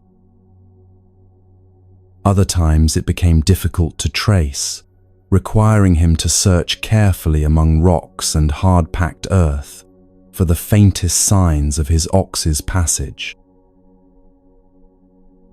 Days turned into weeks as he followed this trail with unwavering determination. Sometimes he would lose the tracks entirely and spend hours searching in widening circles until he found them again. Other times the path seemed to double back on itself, leading him through areas he was certain he had already explored. But gradually, the signs became fresher and more frequent. He began to find places where the ox had clearly rested, areas of flattened grass that still held the faint warmth of the animal's body. He discovered trees where the bark had been rubbed, water sources where hoofprints were accompanied by disturbed mud that indicated recent drinking. Then, one glorious morning as he crested a small hill, the man saw something that made his heart sing with joy. There in a peaceful meadow below, grazing contentedly among wildflowers that swayed in the gentle breeze, was his beloved ox. The animal looked healthy and serene, its white coat gleaming in the morning sunlight, appearing completely at home in this beautiful natural setting. Hardly daring to believe his eyes, the man approached slowly, speaking in the gentle tones his ox had always loved. The animal looked up at the sound of his voice, and their eyes met across the meadow. Instead of running away, the ox began walking toward him with the calm dignity that had always characterized their relationship. When they were finally reunited, the man threw his arms around the ox's neck and wept with relief and joy. But as he held his cherished companion, something remarkable began to dawn on him. The ox hadn't been lost at all. It had simply been living naturally and peacefully in its true home. All those weeks of frantic searching, all that anxiety and desperation, had been based on the mistaken belief that something was missing when nothing had actually been lost. Even more profound was the realization that through his long journey of searching, the man himself had been transformed. The process of following the tracks, of learning to read the subtle signs of his ox's presence, of developing the patience and persistence needed for such a quest, all of this had developed capacities within him that he had never possessed before. He was no longer the same person who had begun this search, and his relationship with his ox had deepened into something far more understanding and appreciative than it had ever been. As he led his ox home through familiar paths that now seemed fresh and beautiful in ways he had never noticed before, the man understood that the real treasure of his journey had not been finding what was lost, but discovering what had never been missing, the deep capacity for love, patience, and genuine appreciation that the search itself had awakened within his own heart. Buddha paused in his storytelling and looked directly at Upali, whose face had begun to show the dawning of new understanding. "Do you see, my dear student," Buddha said gently, "what this parable reveals about your own spiritual journey? The ox represents your true nature, your Buddha nature, which has never actually been lost or missing. It exists within you right now, as perfect and complete as it has always been. What you call lack of progress is actually the necessary journey of learning to recognize what has always been present. The tracks you follow are not leading you toward enlightenment. They are enlightenment itself, appearing in the form of each moment of mindful awareness, each act of compassion, each instant of genuine presence. The searching is not separate from the finding. The practice is not separate from the goal. Every step on the path is simultaneously the path and the destination. Your impatience comes from the belief that you must travel to some distant place to find what you seek. But the truth is that spiritual awakening is not about going anywhere or becoming someone different. It is about recognizing who and what you already are, and it is about developing the patience and wisdom to see clearly what has never been hidden.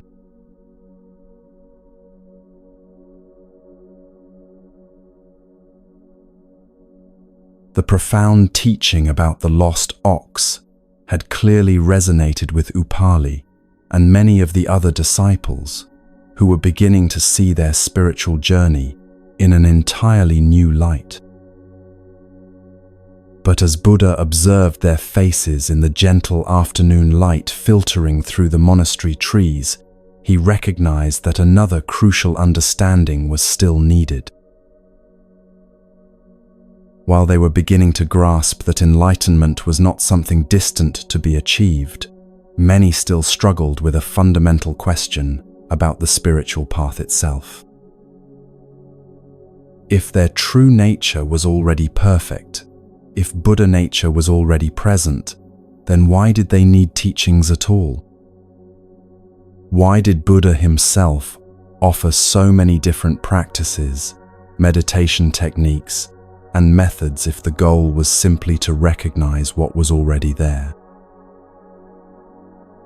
A senior monk named Subhuti, whose years of practice had earned him deep respect among the community, voiced this question that was troubling many hearts. "Blessed One," he said with genuine perplexity, "your teaching about the ox has opened our understanding in profound ways.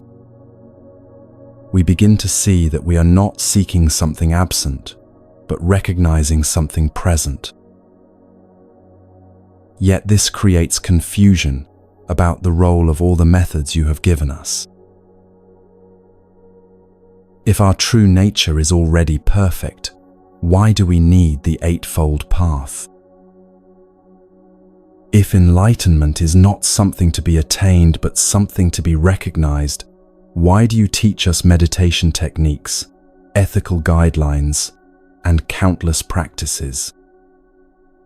Are these teachings perhaps unnecessary, or even obstacles that distract us from the simple recognition you described?"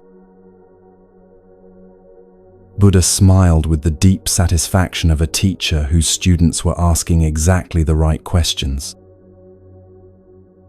He recognized that they had reached a crucial juncture in their understanding, where apparent contradictions in the teachings needed to be resolved through a deeper wisdom that transcended simple either-or thinking. "My dear Subhuti," Buddha began, settling into the posture that indicated he was about to share another illuminating story, Let me answer your question with a parable that reveals why compassionate guidance sometimes requires what might seem like elaborate methods to achieve the simplest goals. In a prosperous village not far from here, there lived a wealthy merchant who had built a magnificent home for his family. This house was his pride and joy, 3 stories tall, with beautiful carved pillars, rooms filled with fine furniture and precious ornaments, and a garden that was the envy of everyone who saw it.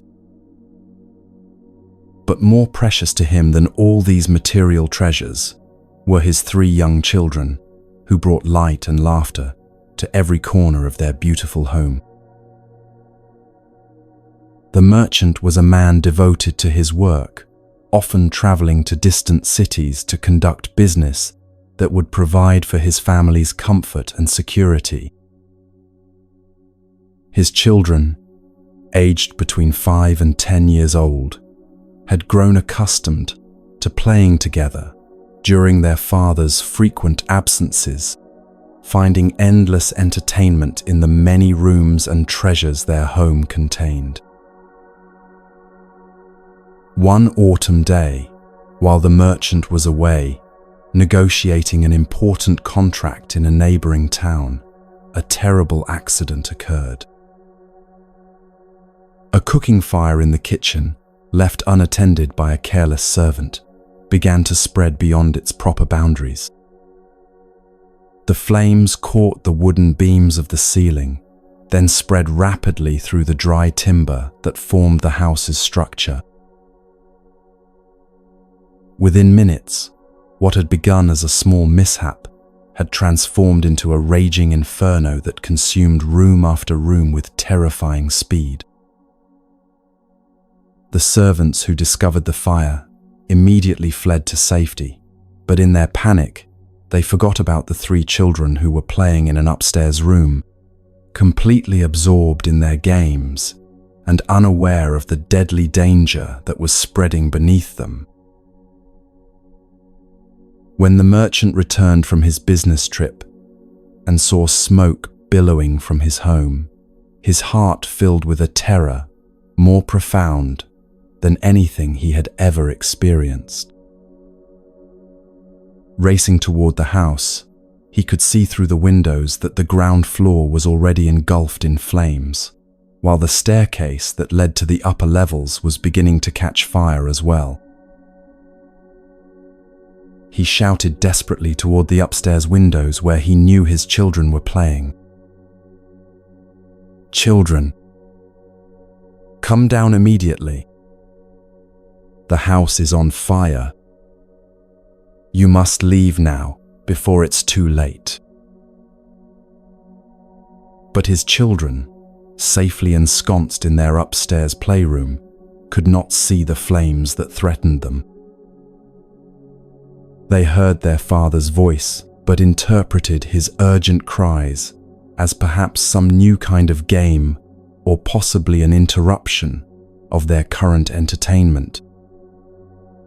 They called back cheerfully, "We're having so much fun up here, Father. We're playing with our favorite toys.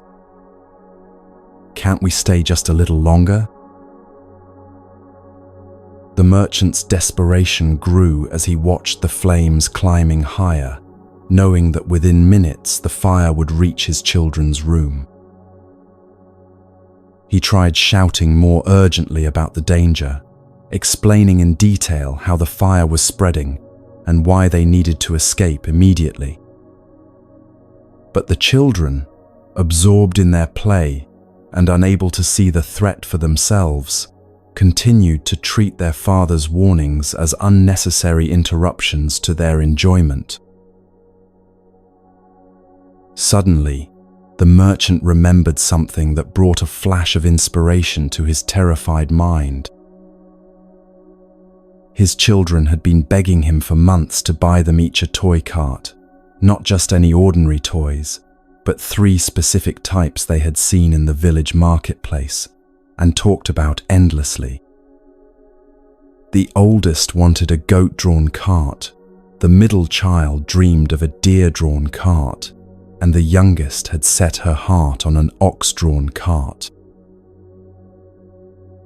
"Children," the merchant called out with renewed urgency, "come down quickly.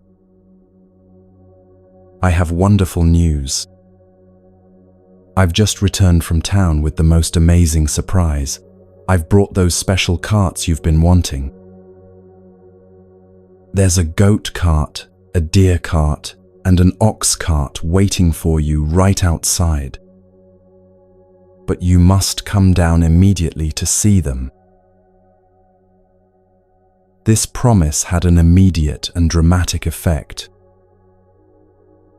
The children's excited voices could be heard through the window as they abandoned their current games and rushed toward the stairs. Within moments, all three came running out of the burning house, their faces bright with anticipation and excitement about the promised treasures. As soon as they were safely away from the flames, the merchant swept them into his arms, his heart overflowing with relief and gratitude that they were unharmed.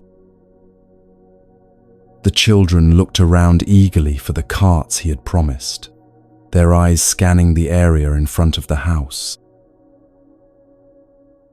"Father," the oldest child asked, "where are the carts you told us about? We don't see the goat cart or the deer cart or the ox cart you promised." The merchant, still trembling from the terror of nearly losing his children, looked at their innocent faces and made a decision that came straight from his heart. He had promised them 3 separate carts to entice them to safety, but now he realized he wanted to give them something far more wonderful than what he had originally described. The next day, he presented them with a single magnificent cart that surpassed anything they could have imagined. It was beautifully crafted from the finest woods, decorated with precious gems that sparkled in the sunlight, and large enough for all 3 children to ride together. Instead of being pulled by ordinary animals, it was drawn by a magnificent white ox whose beauty and gentleness made it seem almost magical. The children were absolutely delighted with this gift, which exceeded their original wishes in every possible way. They soon forgot entirely about the 3 separate carts they had initially wanted, finding far more joy in sharing this one extraordinary treasure than they ever could have found in individual toys. As the merchant watched his children playing happily with their new cart, safe from the fire that had completely destroyed their old home, he reflected on the strange wisdom of what had occurred. He had used the promise of lesser gifts to guide them away from danger toward a greater gift than they had ever imagined possible. Buddha paused in his storytelling and looked around at his disciples with eyes that sparkled with gentle humor and profound compassion. "Do you see, my dear students, what this parable reveals about the nature of spiritual teaching? The burning house represents samsara, this world of suffering, attachment, and endless cycling through birth and death. Most beings, like the children absorbed in their games, are so distracted by temporary pleasures and concerns that they cannot see the danger that surrounds them. They cannot perceive how their attachments to worldly things are actually the source of their suffering. I am like the father who sees the fire clearly and calls out warnings, but beings cannot understand the urgency of spiritual practice when described in abstract terms. So out of skillful compassion, I offer different teachings to different people according to what will motivate them to begin the journey away from suffering. To some, I promise the peace of concentration. To others, I describe the joy of loving kindness. To still others, I speak of the wisdom that comes from understanding emptiness. These are like the different carts I promise, each one designed to inspire specific individuals to take the steps that will lead them away from the burning house of samsara. But what I ultimately offer to all who complete the journey is far more wonderful than any of these preliminary promises. Complete liberation, perfect enlightenment, the end of all suffering, this surpasses every individual goal or partial achievement that might have initially motivated someone to begin practicing. The methods I teach are not obstacles to recognizing your true nature. They are skillful means for removing the obstacles that prevent you from seeing what was always there. Just as the Father's promise of carts was not deception but compassionate guidance towards safety, my teachings are not unnecessary complications, but loving support for your journey toward the recognition of your inherent freedom.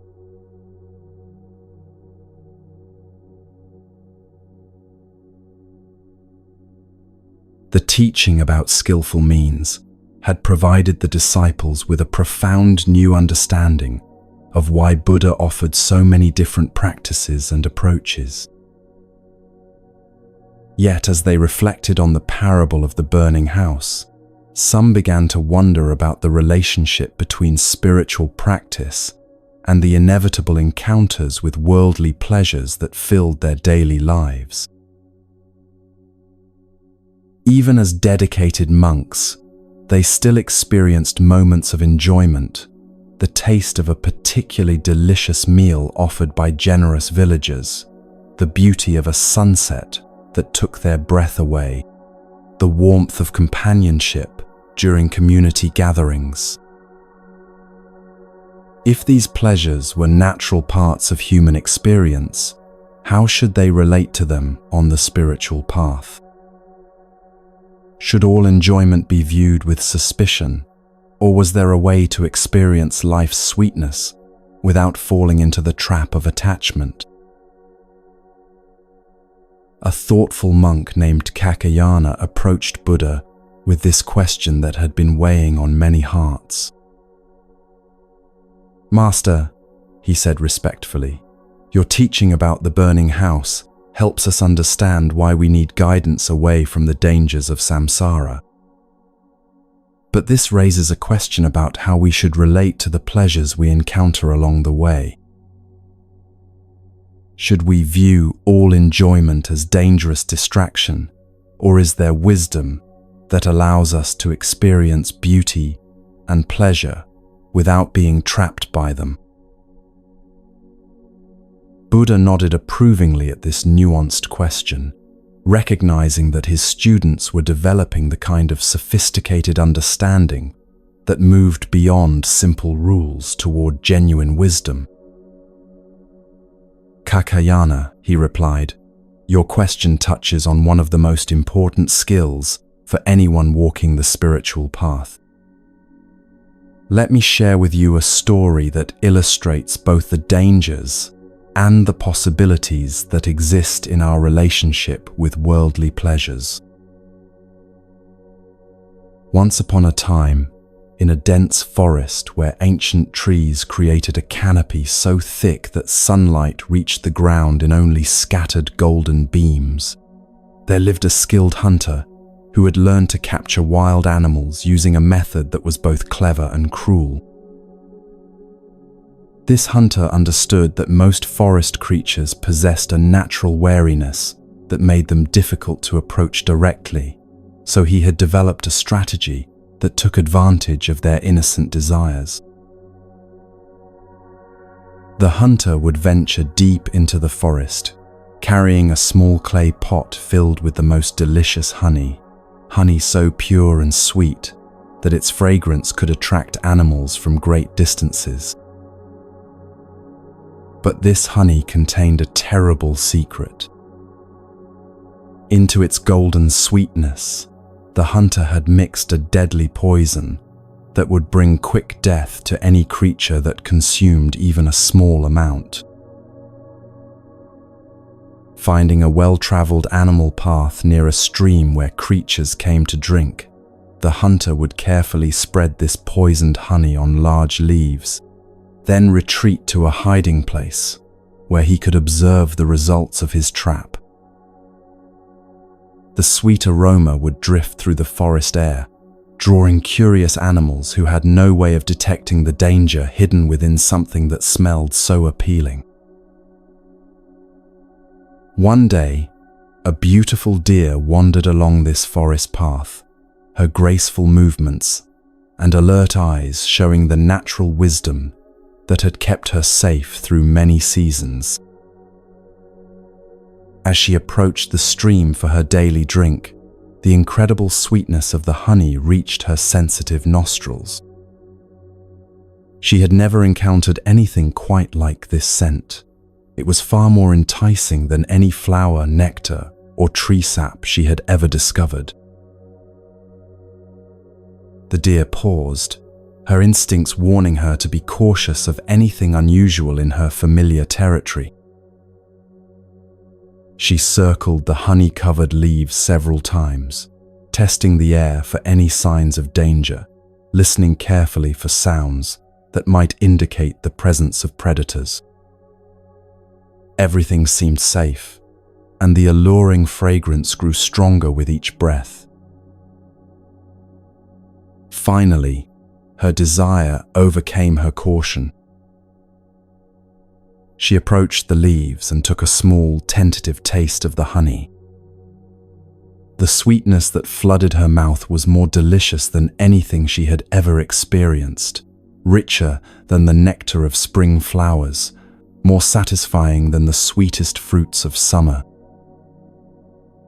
For a brief moment, she felt a pleasure so intense it seemed to justify any risk.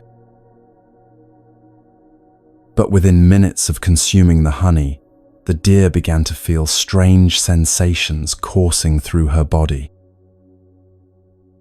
Her legs grew weak, her vision became blurred, and a terrible burning began to spread through her stomach. Too late, she realized that the very sweetness that had brought her such momentary joy was now bringing her death. She collapsed beside the stream, her life ending because she had been unable to resist what appeared to be pure pleasure, but contained hidden poison. As Buddha finished this part of the story, he looked around at his disciples with eyes full of compassion for all beings who must navigate the complex relationship between desire and wisdom. Now, my friends, he continued, you might think this story is a warning to avoid all pleasure, to reject every sweet experience that life offers. But that would be a misunderstanding of the deeper teaching contained within this parable. The honey itself was not evil.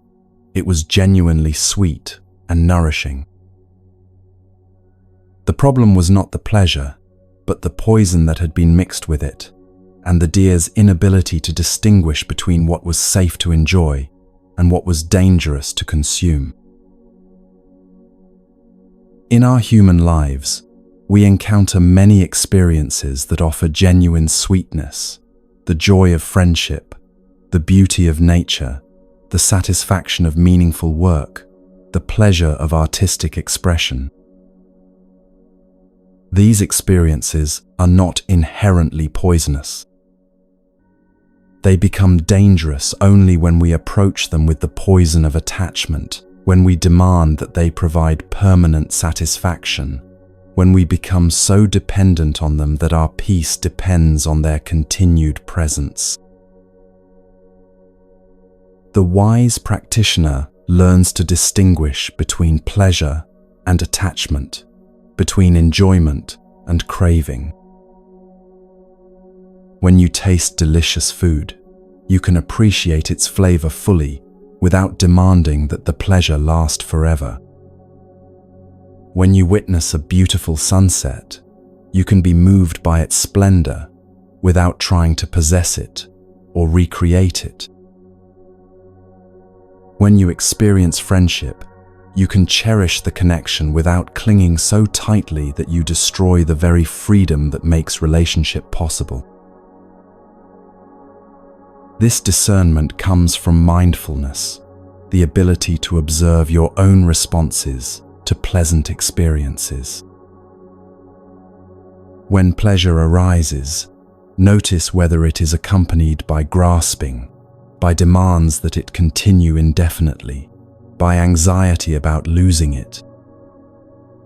These are the signs that poison has been mixed with the honey. But when you can receive pleasure with gratitude while holding it lightly, when you can enjoy beauty without needing to own it, when you can appreciate sweetness without becoming addicted to it, then you have learned to extract the nourishment from life's honey while avoiding the poison of attachment. The goal of spiritual practice is not to eliminate all enjoyment from life, but to purify our relationship with enjoyment, so that pleasure becomes a gateway to appreciation rather than a trap that leads to suffering. This requires the development of what we call the middle way, neither grasping after every pleasure nor rejecting all beauty, but finding the balanced awareness that can receive life's gifts without being enslaved by them. Tonight, as you encounter whatever small pleasures arise, the comfort of your sleeping mat, the peaceful sounds of evening, the satisfaction of a day spent in meaningful practice, see if you can taste these experiences fully while remaining free from the poison of attachment. Let pleasure be what it naturally is, a temporary gift that enriches life without defining it, sweetness that can be appreciated without becoming a source of dependence or suffering.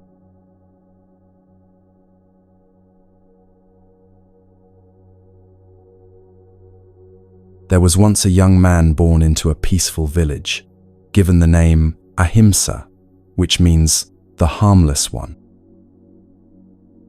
His parents chose this name with deep hope that their child would live a life filled with gentleness, wisdom, and contribution to the world around him. And for many years, it seemed their hopes would be fulfilled in the most beautiful way possible. Ahimsa grew into everything his name promised, a kind-hearted, intelligent young man whose natural curiosity and sharp mind made him beloved by teachers and respected by fellow students. His dedication to learning was extraordinary, spending long hours studying ancient texts, mastering complex philosophical concepts, and developing the kind of deep understanding that marked him as someone destined for greatness. Word of Ahimsa's brilliance reached a renowned teacher who ran an exclusive school for the most promising young scholars in the region. This teacher, impressed by reports of the young man's abilities, invited Ahimsa to join his prestigious institution. It was an honor that families dreamed of, the opportunity to study with a master whose students often went on to become advisors to kings and respected philosophers in their own right. For several years, Ahimsa flourished in this advanced learning environment. His understanding surpassed that of students who had been there much longer. His insights impressed even the most experienced instructors, and his respectful manner earned him the admiration of everyone who encountered him.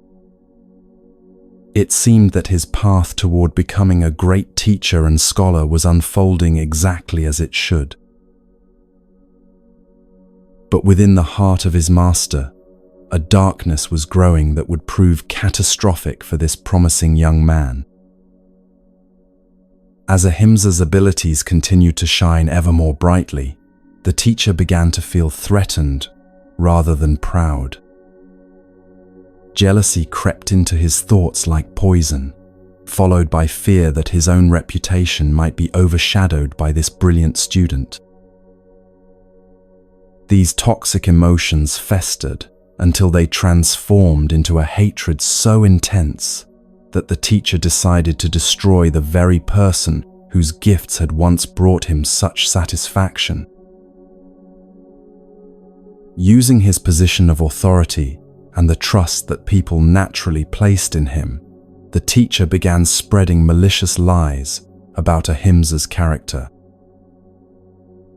He whispered to other instructors that the young man had been disrespectful in private, claimed that Ahimsa had been dishonest about his work, and even suggested that he had made threatening remarks toward fellow students.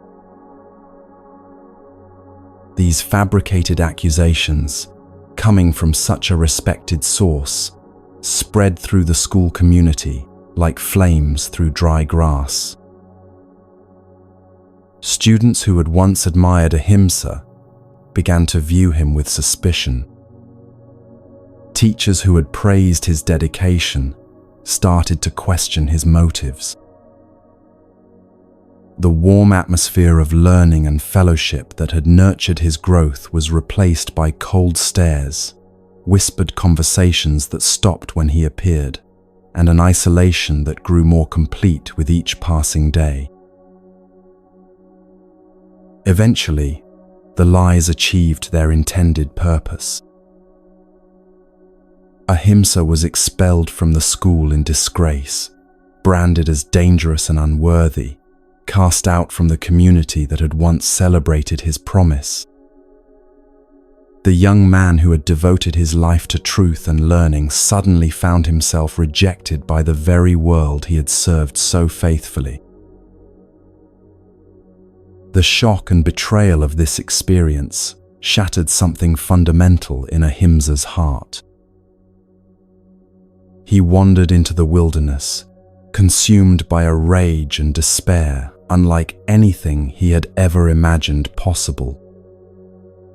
The injustice burned in his chest like acid, and the pain of being rejected by those he had trusted began to transform into something much darker and more dangerous.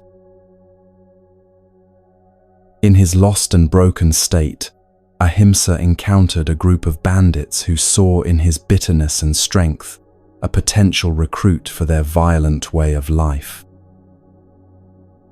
These men, who lived outside the boundaries of law and morality, welcomed him with the acceptance he had been denied by respectable society. They fed his anger with stories of how the world had wronged them all, how society deserved to suffer for its hypocrisy and cruelty. Gradually, through their influence and his own growing hatred, Ahimsa began to believe that the only way to respond to the injustice he had experienced was to become the very monster that society had falsely accused him of being.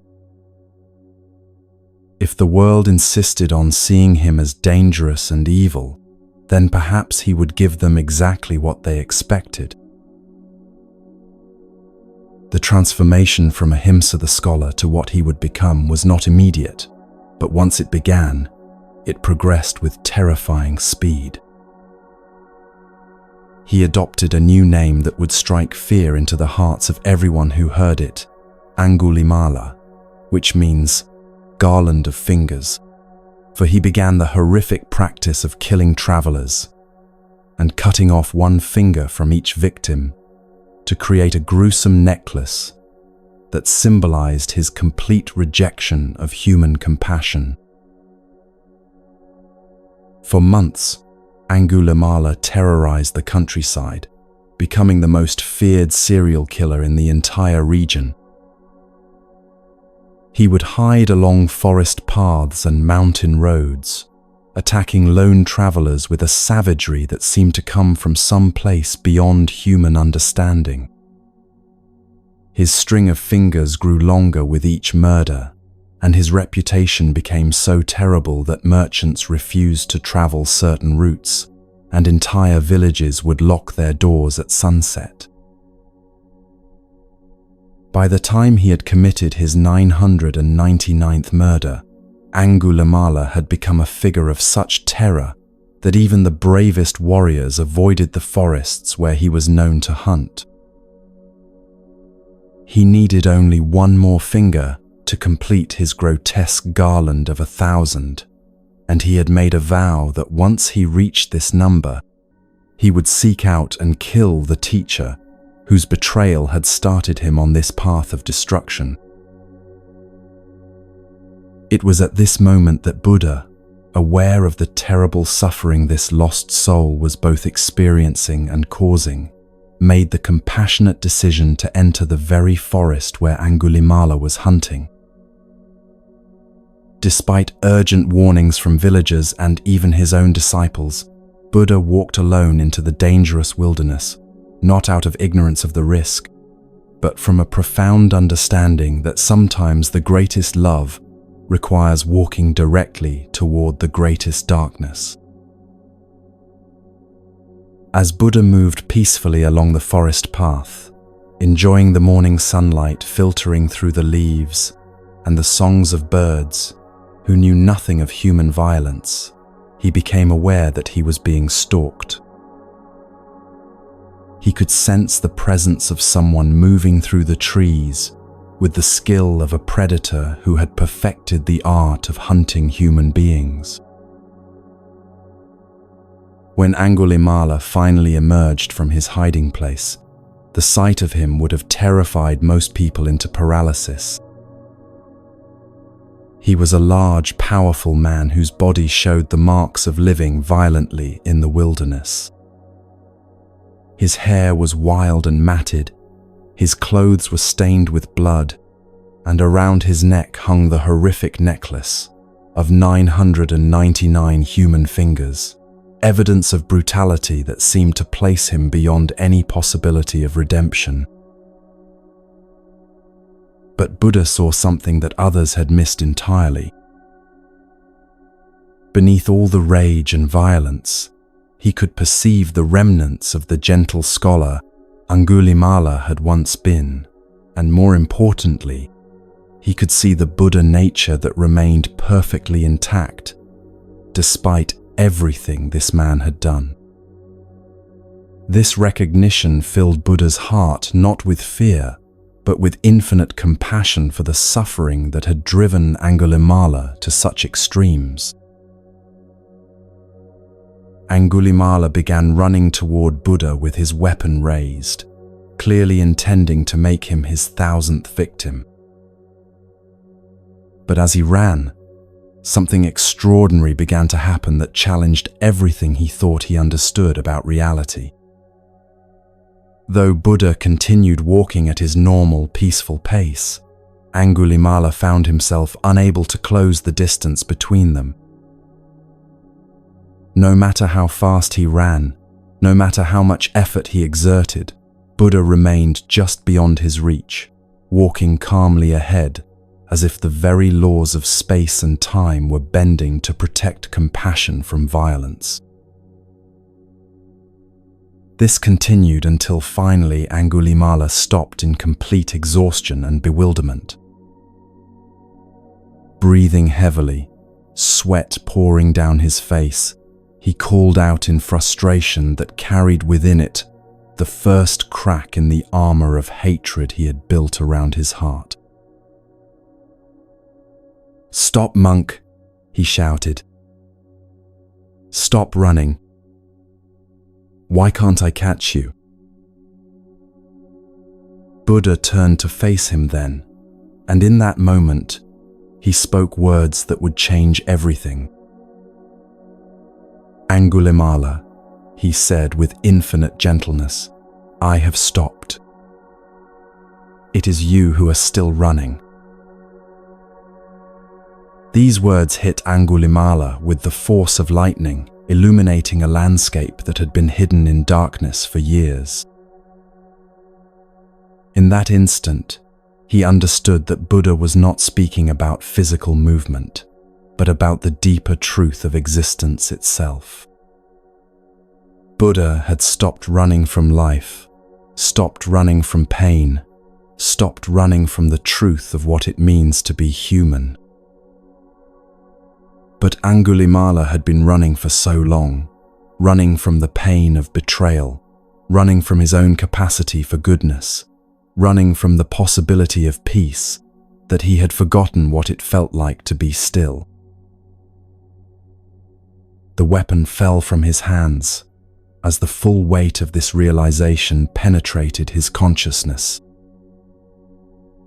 For the first time since his transformation from scholar to killer, Angulimala saw himself clearly, not as the monster he had convinced himself he needed to be, but as a human being who had been running from his own heart for so long that he had forgotten the way home. He collapsed to his knees before Buddha, and when he looked up, the eyes that had held nothing but rage and violence now overflowed with tears of recognition and remorse. "Master," he whispered, his voice breaking with the weight of countless unspoken sorrows, "is it possible for someone like me to find peace? Can someone who has done what I have done ever be forgiven? Is there any hope for a heart that has chosen darkness for so long?" Buddha knelt beside him and placed his hand gently on Angulimala's shoulder, meeting his gaze with the unconditional love that he offered to all beings, regardless of their past actions. "My dear friend," he said, his voice carrying the authority of someone who had seen into the deepest truths of existence, "there is no darkness so deep that the light of awakening cannot penetrate it. There is no past so terrible that it cannot be transformed by the power of genuine remorse and sincere commitment to change. The Buddha nature within you has never been touched by any of your actions. It has been waiting patiently all this time for you to stop running and recognize its presence. Today, if you are willing, your real life can begin." That day, Angulimala took refuge in the 3 jewels and became Buddha's disciple. The transformation that followed was so complete and genuine that within a relatively short time, through dedicated practice and the grace of awakened understanding, he attained the state of an arhat, achieving the same level of enlightenment as Buddha's most advanced students. But the path was not easy for him. When they returned to populated areas, people recognized him as the notorious serial killer, and their fear and hatred followed him wherever he went. Stones were thrown at him, curses shouted in his direction, and many demanded that he be executed for his crimes. Yet through all of this, Angulimala remained peaceful and accepting, understanding that these reactions were the natural consequences of his past actions. One day, he approached Buddha, troubled by the continued hostility he faced. "Master," he said, "I have genuinely changed my heart and devoted my life to the path of peace, yet people still treat me as if I were the same person who committed those terrible acts. How should I understand this continuing rejection?" Buddha shared with him a profound truth about karma and the nature of transformation. "Angulimala," he said, "when someone throws a stone at you and you do not pick it up, whose stone is it? It belongs to the person who threw it. Similarly, when people offer you their anger and hatred, if you do not accept these emotions into your own heart, they remain with those who are offering them. Your transformation is complete and genuine, but others may need time to recognize this change. Some may never be able to see past your former actions to the enlightened being you have become. This is their burden to carry, not yours. Your responsibility is simply to continue living from the truth of what you are now, not from the shadow of what you once were. Angulimala lived out his remaining years as a model of compassion and wisdom, helping many other people find their way to peace. His story became legendary, not as an example of human evil, but as proof of the infinite capacity for transformation that exists within every being. This powerful account reminds us that no matter how far anyone has fallen, no matter how impossible change might seem, the potential for awakening remains intact within every heart. It teaches us that the love which leads to enlightenment knows no boundaries, recognizes no limitations, and never stops believing in the possibility of complete transformation. In every human being, regardless of their past actions, the light of Buddha nature continues to shine, waiting patiently for the moment when they are ready to stop running and come home to their true self.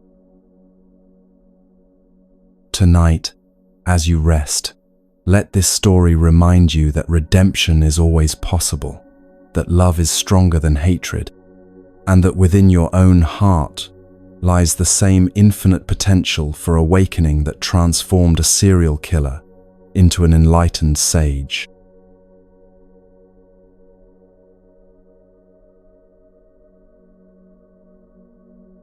In a remote forest monastery, nestled high among mist-covered peaks, there lived a monk whose dedication to spiritual practice had become legendary throughout the surrounding villages.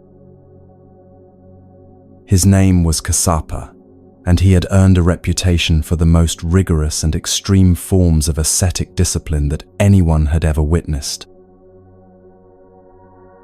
Kassapa believed with absolute conviction that the path to enlightenment required the complete mortification of the body and the total denial of all physical desires. He had studied the accounts of great sages who had achieved profound realizations through severe austerities, and he was determined to surpass them all in his commitment to self-discipline. In his mind, every comfort accepted, every pleasure experienced, every moment of physical ease was a step away from the liberation he sought so desperately. His daily routine was punishing in its severity. He would rise hours before dawn to begin meditation practices that continued with barely any breaks throughout the entire day. But most extreme of all was his approach to food.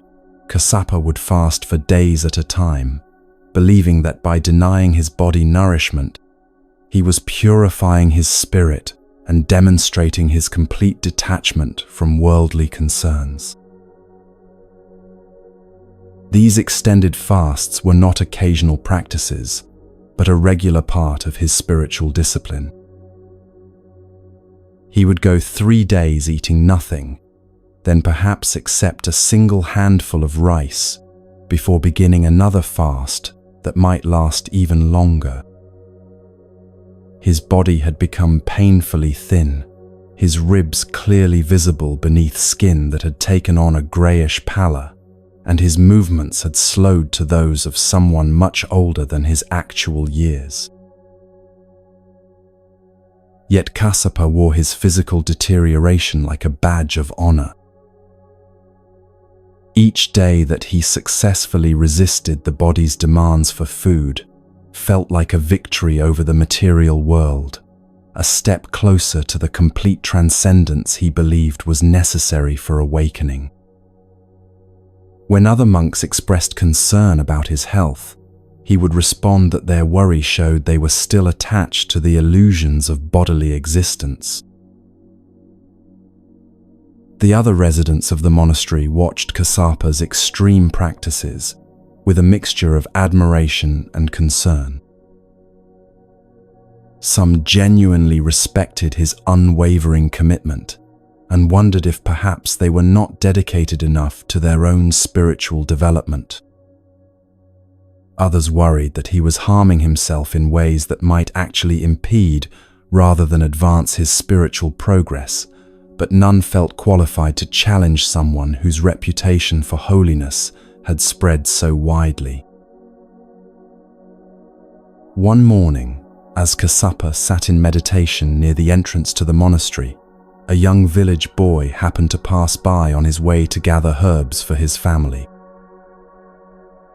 The child, perhaps 8 or 9 years old, stopped in his tracks when he saw the monk's dramatically weakened condition. Unlike the adults, who had grown accustomed to Kassapa's appearance, the boy's innocent eyes saw immediately that something was terribly wrong. The child approached the monk with the natural compassion that often flows more freely from young hearts than from those that have been hardened by too much thinking about spiritual matters. "Sir," the boy said with genuine concern in his voice, "you look very sick and tired. When did you last eat something? Are you hungry?" Kassapa opened his eyes and looked at the child with surprise. He was not accustomed to being questioned about his practices, especially by someone so young. "I am fasting to purify my spirit and achieve liberation from all worldly attachments," he replied with the tone of someone explaining something obvious to someone who couldn't possibly understand. Food is a distraction from the spiritual path. By denying my body's desires, I am freeing my soul from the prison of material existence. The boy listened to this explanation with the kind of puzzled expression that children wear when adults say things that don't make sense to their practical minds. He looked down at the small bundle of food he was carrying, simple fare that his mother had prepared for his day of herb gathering. Without hesitation, he unwrapped a portion of flatbread and some dried fruit and held it out to Kassapa. "Please take this," the boy said with the matter-of-fact kindness that comes naturally to those who haven't yet learned to complicate simple acts of care. "My mother always packs more than I need, and you look like you need it much more than I do. It's not very much, but it might help you feel stronger." Kassapa stared at the offered food, his mind immediately engaged in an intense internal struggle. His rigorous discipline demanded that he refuse this offering, that he maintain his fast as a demonstration of his commitment to transcending bodily needs. But something about the child's genuine concern, the pure motivation behind the gift, and the simple humanity of the moment began to crack through the rigid walls he had built around his heart. For the first time in months, Kassapa really looked at the person standing before him, instead of seeing him merely as a test of his spiritual resolve. He saw the boy's bright eyes full of natural compassion, the way he held the food with both eagerness to help and patience to wait for a response. In that moment, Kassapa began to realize that in his single-minded pursuit of personal liberation, he had lost touch with something essential, the capacity to receive and respond to the love that others offered. Almost without conscious decision, Kassapa found himself reaching out to accept the boy's gift. As he took the simple food in his trembling hands, he felt something shift inside his chest, a warmth he hadn't experienced in years, a recognition that spiritual practice might involve more than just the endless denial of human connection. As he ate the bread and fruit, the first food he had tasted in 4 days, Kassapa felt not just the return of physical strength, but something far more profound. He realized that in his determination to transcend the world, he had actually withdrawn from the very relationships through which enlightenment might naturally unfold. He had been so focused on his own purification that he had forgotten something fundamental about the spiritual path. The boy watched with satisfaction as some color returned to Kassapa's pale cheeks, then continued on his way with the simple joy of someone who had helped another person without needing any recognition or reward. But for Kassapa, this brief encounter had initiated a profound transformation in his understanding that left him both grateful and deeply confused. Over the following days, Kassapa found himself reflecting on what had occurred, but he knew he needed guidance to understand this shift in his perspective. He had heard that Buddha was teaching at a grove not far from the monastery, and he decided to seek the wisdom of the enlightened master who was known for his deep understanding of the spiritual path. When Kassapa found Buddha, surrounded by disciples beneath a great banyan tree, he approached with the humility of someone whose certainties had been shaken in the most necessary way.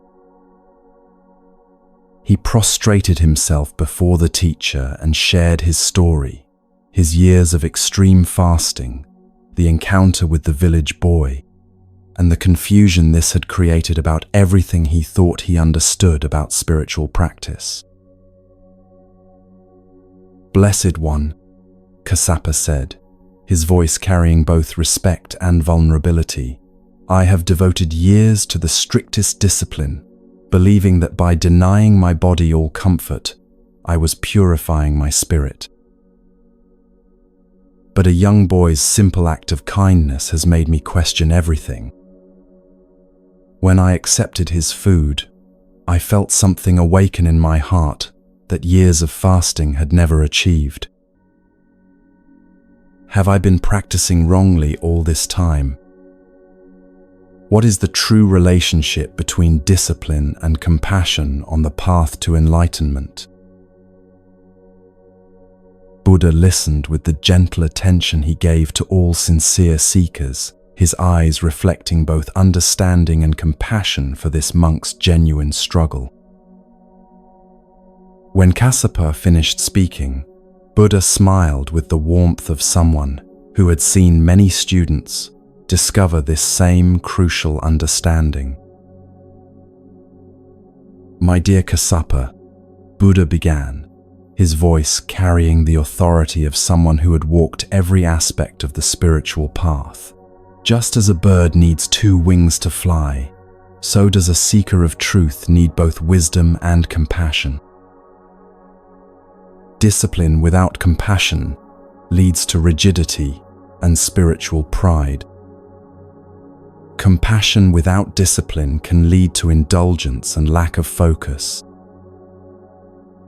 But when these 2 qualities are balanced and integrated, they become the very foundation of enlightenment itself.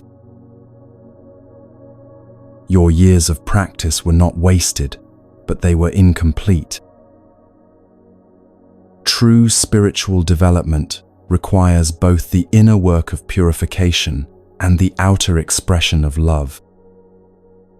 That child became your teacher because he showed you what your heart already knew, but your mind had forgotten that awakening flourishes when we remain open to both giving and receiving, the natural flow of human kindness.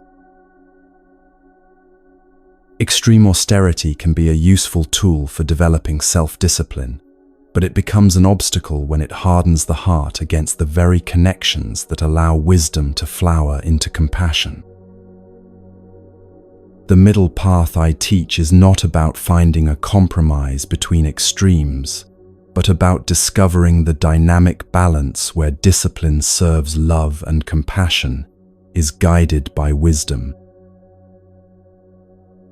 Continue your meditation practice, maintain your ethical conduct, but do so with an open heart that can receive the gifts others offer and respond with your own gifts of understanding and care.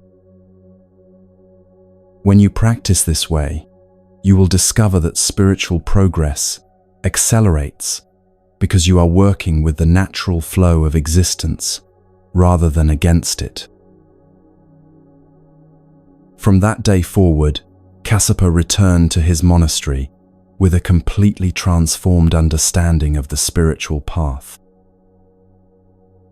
He continued to maintain discipline in his meditation and daily routine, but he also opened his heart to the community around him, finding that when wisdom and compassion were integrated, his practice deepened in ways he had never imagined possible. Years later, when Kassapa had become known not for his extreme fasting, but for the balanced wisdom and genuine kindness that radiated from his being, he would often think of that village boy whose simple act of compassion had opened the door to Buddha's profound teaching about the two wings of awakening. He understood then that the spiritual path is not about escaping from human connection, but about engaging with life from a place of greater wisdom and love, where discipline and compassion dance together in perfect harmony.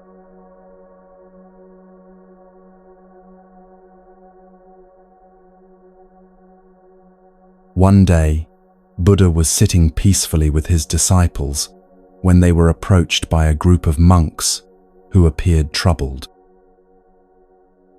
Among them walked a young brother whose face showed the unmistakable signs of someone who had given up on something important, his shoulders sagging with disappointment and his eyes avoiding direct contact with his teacher.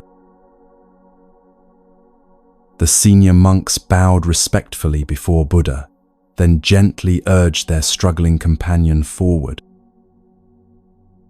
"Master," one of them said with concern, "this brother took a sacred vow to remain in solitary meditation until he achieved a breakthrough in his practice, but after only a few weeks, he has abandoned his commitment and returned to the community. We fear his lack of perseverance may discourage other students." Buddha looked at the young monk with compassion rather than judgment.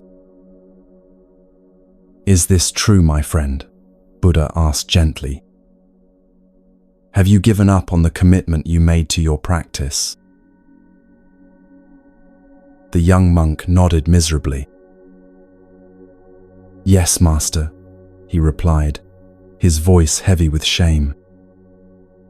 "I believed I had the strength to achieve enlightenment through intensive practice, but I found myself overwhelmed by doubt and a sense that I was making no progress. I began to feel that perhaps I am not suited for the spiritual path, that maybe I lack some essential quality necessary for awakening." Buddha listened with deep understanding, then settled back against the tree, with the demeanor of someone about to share exactly the medicine this discouraged monk needed. "My dear friend," Buddha began, "this present life is a precious opportunity that should not be wasted. If you give up now, you may spend countless future existences regretting this moment when liberation was within your reach. But tell me, how is it that you have proved so irresolute in this lifetime, when in former existences you demonstrated unwavering determination that saved hundreds of lives. Let me remind you of who you truly are. The discouraged monk looked puzzled but settled in to listen, hoping this teaching might help him understand something important about his struggles. Buddha's voice took on the timeless quality that marked his most profound stories. Once upon a time, when Brahmadatta was reigning in Kasi, the Bodhisattva was born into a merchant family and became a trader who led caravans of 500 carts.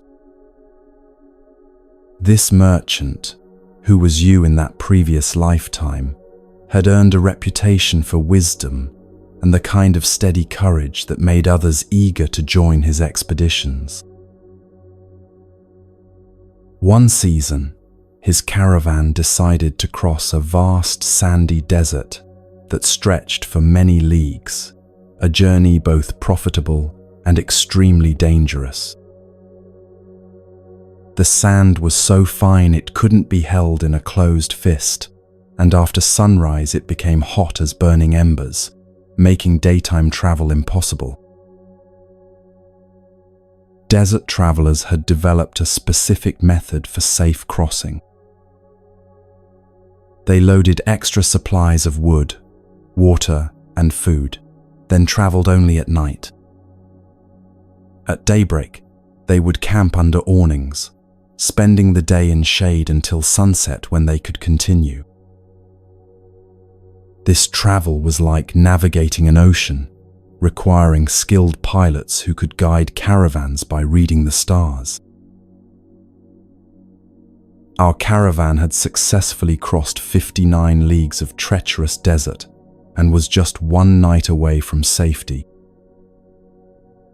That evening, after their meal, the merchant ordered the final stage of their journey to begin. The pilot arranged cushions in the lead cart and lay down to observe the stars while directing the drivers. But exhausted from weeks of dangerous travel, he fell asleep on duty. Unguided, the oxen gradually turned around and began retracing their previous night's path. They walked steadily all night, but instead of progressing toward their destination, they moved backward through territory already crossed. When dawn came and the pilot awakened, he realized with horror what had happened. "Stop the wagons! Stop the wagons!" he called out in panic. As the caravan halted, despair spread like wildfire. They found themselves at the same campsite they had left the previous evening, having wasted precious supplies without making progress. Men cried out in anguish, "This is the very camp we left yesterday. We traveled all night only to return where we started. Our water is nearly gone, our food running low, and we're still deep in this merciless desert. We are lost and doomed to die."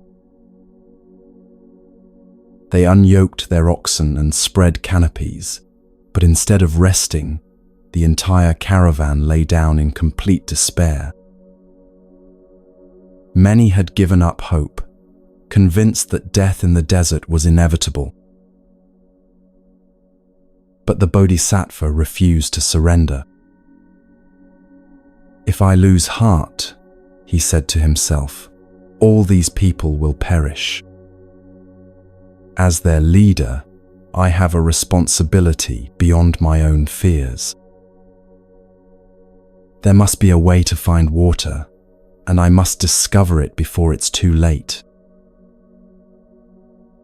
While the morning was still cool, he began walking around the campsite, carefully observing the landscape that others had dismissed as hopeless. His attention was caught by a small tuft of grass growing in apparently dry sand. This grass could only grow if there were water beneath the surface, he reasoned. If I can find that source, we might yet survive. He called for men to bring spades and dig where the grass grew. They dug steadily, 10 cubits, 20, 40, going deeper without finding moisture. At 60 cubits deep, their spades struck solid rock that seemed to block further progress. When the diggers hit this barrier, they threw down their tools in defeat. "It's hopeless," they declared. "There's nothing but rock beneath us." But the Bodhisattva wasn't ready to accept defeat. Something in his intuition told him water might exist below this obstacle. He descended into the pit and knelt on the stone, pressing his ear against its surface with total concentration. There, faint but unmistakable, came the sound of water flowing beneath, the gentle gurgling of an underground stream waiting to be discovered. When he climbed out, his face was bright with renewed hope. He called to his young assistant, "My friend, if we give up now, we shall all perish. But I have heard water flowing beneath that rock. Do not lose heart. Take this iron hammer, go down into the pit, and strike that stone with all your strength." The young man, inspired by his leader's unwavering confidence, obeyed without hesitation. Though everyone else stood in despair, he descended with determination and struck the rock with a mighty blow. The stone split in two and fell away. Immediately, clear, cool water began rising until the pit was filled to the depth of a palm tree's height. The entire caravan erupted in celebration as they realized their persevering leader had saved them from certain death. They drank deeply, bathed, cooked their rice, and watered their oxen. When sunset came, they placed a flag beside the well for future travelers, then continued safely to their destination, selling their goods at great profit before returning home. Buddha paused and looked directly at the discouraged monk, whose face now showed dawning recognition. "You see, my dear friend," Buddha concluded, "in that lifetime you were the merchant leader whose determination saved 500 people from death. You had courage to keep searching when others gave up, wisdom to recognize signs others missed, and faith to believe in possibilities others couldn't see. That same strength, persistence, and capacity for breakthrough exists within you right now. The only difference is that you have temporarily forgotten who you truly are. Just as you found water beneath rock when everyone believed it hopeless, you can find the enlightenment you seek if you refuse to give up. Remember, in spiritual development, as in desert survival, breakthrough often comes when the situation seems most hopeless. Those who persevere through the darkest moments of doubt discover the hidden springs of wisdom that lie beneath ordinary consciousness. The young monk bowed deeply, his heart now filled with renewed determination and profound understanding of his own capacity for spiritual achievement. From that day forward, he returned to practice with unshakable conviction that enlightenment was not only possible, but inevitable for those who refuse to surrender their commitment to awakening.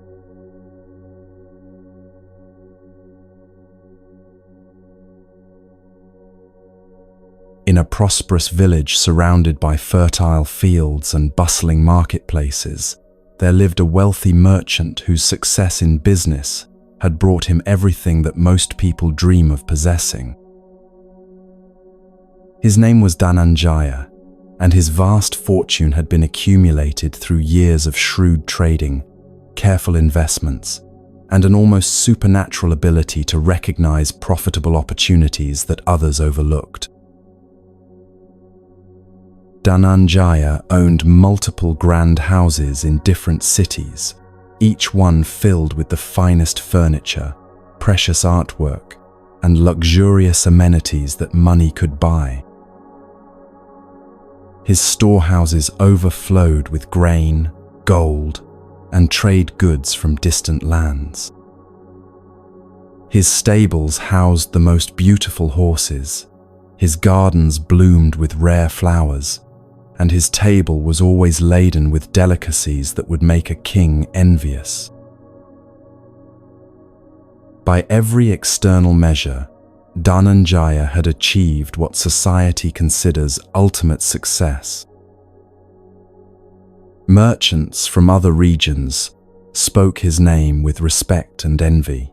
Young entrepreneurs studied his methods, and his family enjoyed a status that opened every door.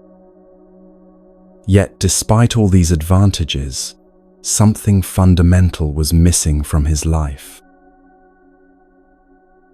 Deep within his heart, beneath all the material abundance, Dhananjaya carried a persistent sense of emptiness that no amount of wealth seemed able to fill.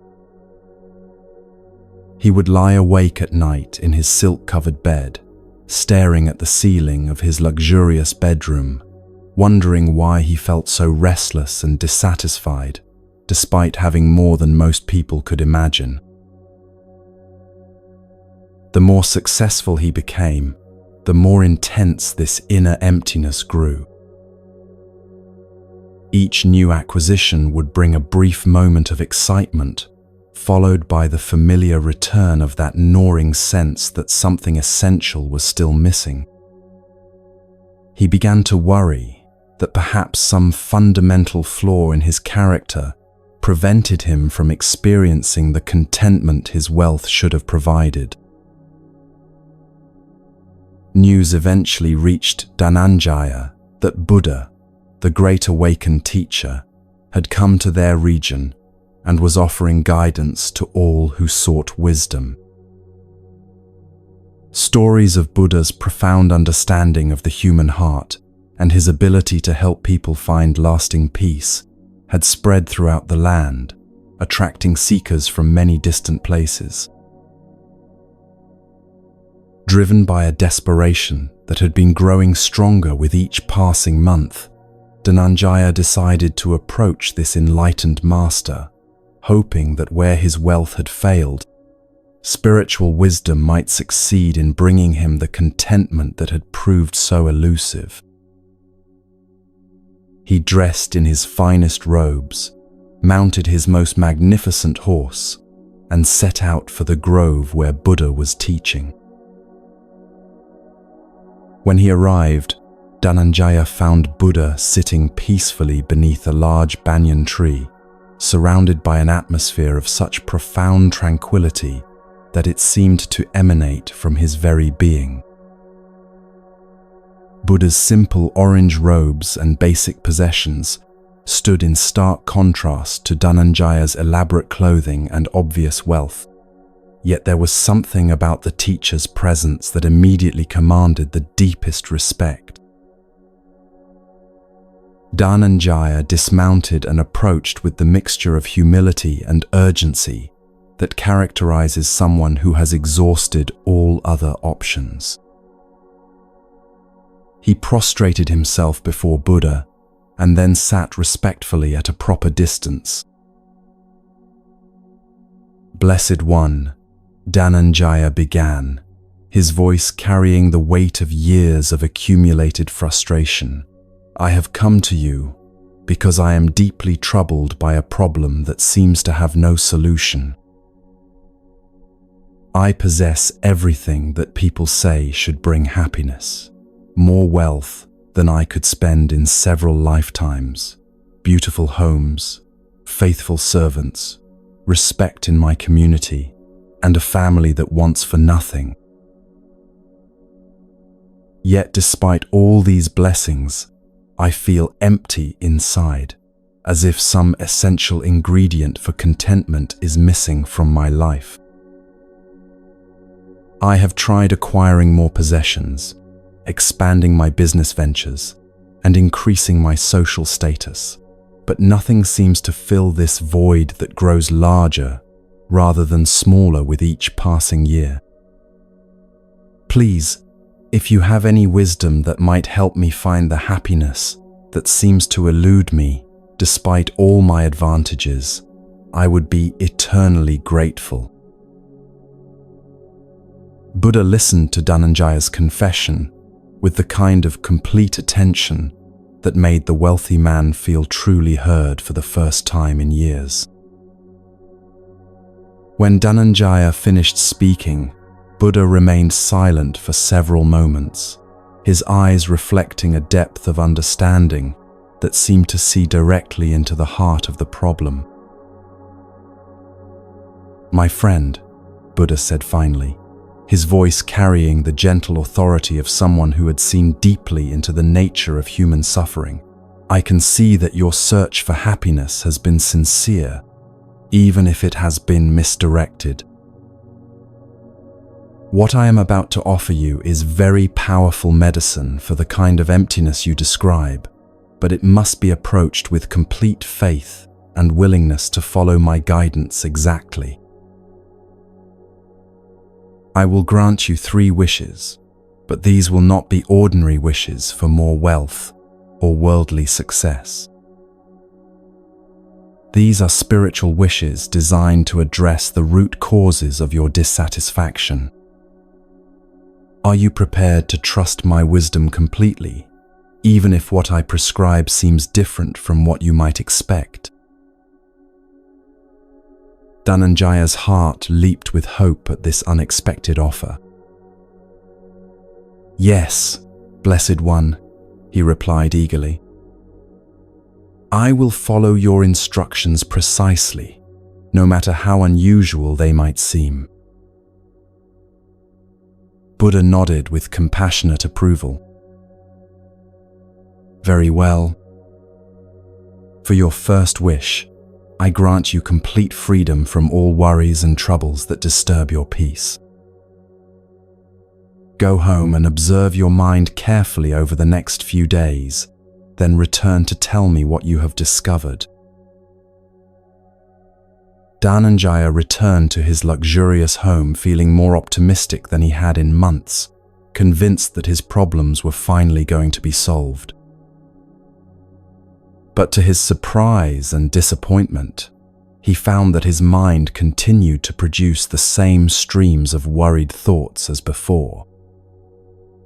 Concerns about business decisions, anxiety about his family's future, and fears about potential losses continued to arise with the same frequency and intensity that had always plagued him. After several days of careful observation, he realized that Buddha's first wish had not eliminated his worries at all. Frustrated and confused, he returned to the teacher. "Blessed One," he said, his voice heavy with disappointment, "your first wish does not seem to have worked. I still find myself worried about the same things that have always troubled me." Buddha smiled with patient understanding, like a wise parent watching a child learn an important lesson. "Worries do not disappear simply because you wish them away," he explained gently. "True freedom from worry comes from understanding the nature of your own mind and learning to relate differently to the thoughts that arise within it." Worries are like clouds that pass through the sky of consciousness. They come and go naturally when you stop grasping at them. For your second wish, I grant you complete freedom from all desires that create restlessness in your heart. Return home, observe your experience carefully, and come back to share what you learn.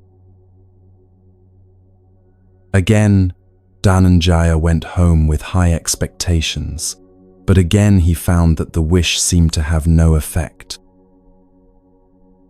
His desires for more wealth, greater success, and increased status continued to arise as strongly as ever. The restless craving that had driven him to accumulate so much wealth remained as active as it had always been, pulling his attention toward new acquisitions and achievements. When he returned to report this second failure, Buddha received his disappointment with the same compassionate patience. Desires, like worries, are not eliminated through wishing or force, the teacher explained with infinite kindness. They arise from deeper patterns of thinking and feeling that must be understood and transformed through wisdom rather than simply suppressed through willpower. You have one wish remaining. Think carefully about what you would like to ask for, because this final wish holds the key to everything you truly seek. Dhananjaya sat in thoughtful silence for several minutes, reflecting deeply on his experiences with the first two wishes. Gradually, he began to realize that his approach had been fundamentally flawed from the beginning. He had been trying to solve his inner problems by changing external circumstances, just as he had always done with business challenges, but the emptiness he felt was clearly not something that could be fixed from the outside. "Blessed One," he said finally, his voice now carrying a humility that had been completely absent before. "For my third and final wish, I ask not for the removal of any external condition or the addition of any new experience. Instead, I wish for the ability to understand myself clearly, to see why I remain dissatisfied despite having everything I thought I wanted, and to discover what true contentment actually requires." Buddha's face brightened with deep satisfaction and obvious delight, like a teacher whose student has finally grasped the most important lesson. "Now you have made a truly wise wish," he said warmly, his eyes sparkling with approval. "This is the one request that can actually be fulfilled, because it seeks understanding rather than escape, wisdom rather than avoidance. Come, sit with me regularly over the coming weeks, and I will guide you in the practices of self-reflection and meditation that will reveal the source of your lifelong dissatisfaction." Over the following month, Buddha patiently taught Dhananjaya how to observe his own mind with clarity and compassion. Through daily meditation and careful self-examination, the wealthy merchant gradually began to see that his restlessness had never been caused by lacking enough possessions, but by his fundamental misunderstanding of where happiness actually comes from. He discovered that he had been seeking in external objects what could only be found through inner development. His wealth had not brought contentment because no amount of external acquisition can fill the emptiness that comes from not knowing one's true nature. Happiness, Buddha showed him, is not something to be achieved through accumulating experiences or possessions, but something to be uncovered by understanding and accepting the peace that already exists within. As this understanding deepened through Buddha's patient guidance, Dhananjaya found that his relationship with his wealth transformed completely. He still enjoyed comfort and beauty, but he no longer depended on them for his sense of well-being. He continued to manage his business affairs successfully, but without the desperate craving that had previously driven all his activities. "You see, my friend," Buddha explained, as Dhananjaya's transformation became complete, "true wealth lies not in what we possess externally, but in our capacity to appreciate what we already have internally and to find contentment independent of changing circumstances. When you understand your own mind clearly, you discover that you already possess everything necessary for genuine happiness, not because you have acquired it, but because you have learned to recognize what was always there." From that day forward, Dhananjaya lived with the profound peace that comes from self-understanding, grateful to Buddha for showing him that the greatest treasure is not gold or jewels, but the wisdom of knowing one's own heart.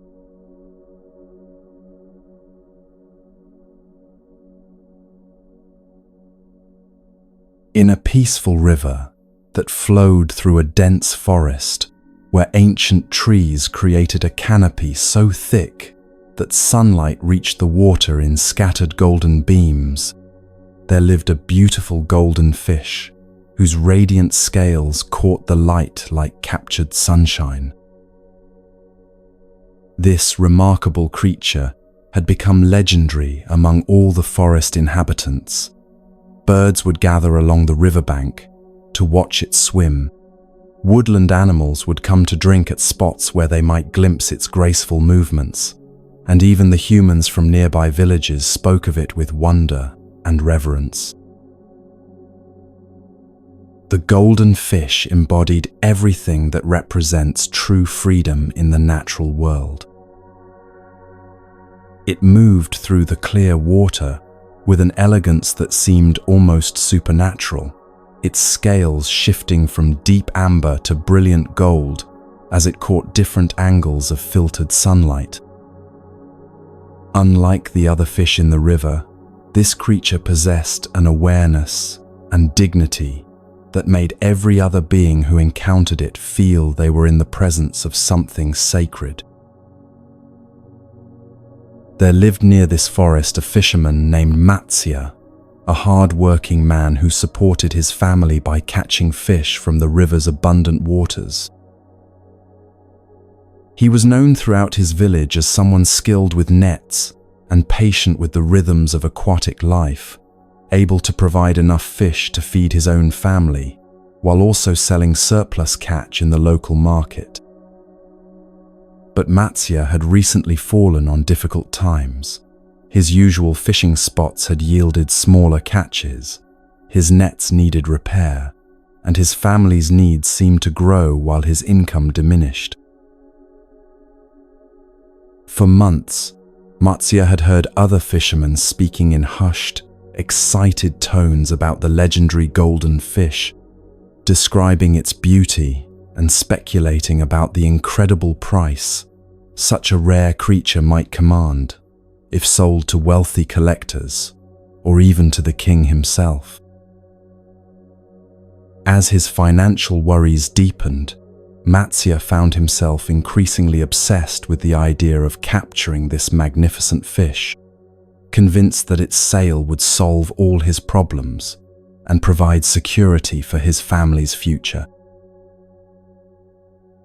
One morning, driven by desperation and dreams of wealth, Matsya set out before dawn with his finest net, determined to catch the golden fish that had become the object of all his hopes. He had studied the creature's habits, learned the places where it was most often seen, and prepared his equipment with the care of someone whose entire future depended on the success of this single endeavor. After casting his net numerous times without success, Matsya finally felt the unmistakable pull of something significant caught in his mesh. His heart pounded with excitement as he began to draw in the net, hardly daring to believe that his patience might finally be rewarded. When he pulled the net from the water, his breath caught in amazement. There, thrashing desperately against the confining mesh, was the golden fish itself. The creature was even more beautiful than the stories had described. Its scales seemed to contain their own inner light, and its eyes held an intelligence and awareness that immediately made Matsya feel uncomfortable about what he was planning to do. For a moment, he hesitated, struck by the fish's obvious distress and the way it seemed to be looking directly at him with what appeared to be a plea for mercy. But Matsya's financial desperation quickly overcame his momentary compassion. He placed the golden fish carefully in a large pot filled with river water, already calculating in his mind the fortune he would receive when he presented this prize to the king. He had heard that the royal court paid enormous sums for rare and beautiful creatures, and this fish was certainly the most extraordinary thing he had ever seen. As Matsya was preparing to carry his precious catch to the palace, he became aware of a group of monks walking along the forest path. Among them was a figure whose presence seemed to radiate the same kind of peaceful dignity that Matsya had noticed in the golden fish itself, though he did not immediately recognize that this was Buddha, the awakened teacher whose compassion extended to all living beings. Buddha had been walking in meditation through the forest when his attention was drawn to the commotion by the river. With the heightened awareness that comes from deep spiritual development, he immediately understood the situation, the distress of the trapped fish, the fisherman's excited plans, and the moral choice that hung in the balance of this moment. Approaching Matsya with the gentle manner that characterized all his interactions, Buddha looked first at the golden fish swimming frantically in its small prison, then at the fisherman's face, which showed both triumph and an underlying unease that suggested his conscience was not entirely comfortable with what he was doing. "Good fisherman," Buddha said with genuine curiosity and kindness, "I see you have made quite an unusual catch today. What are your plans for this beautiful creature?"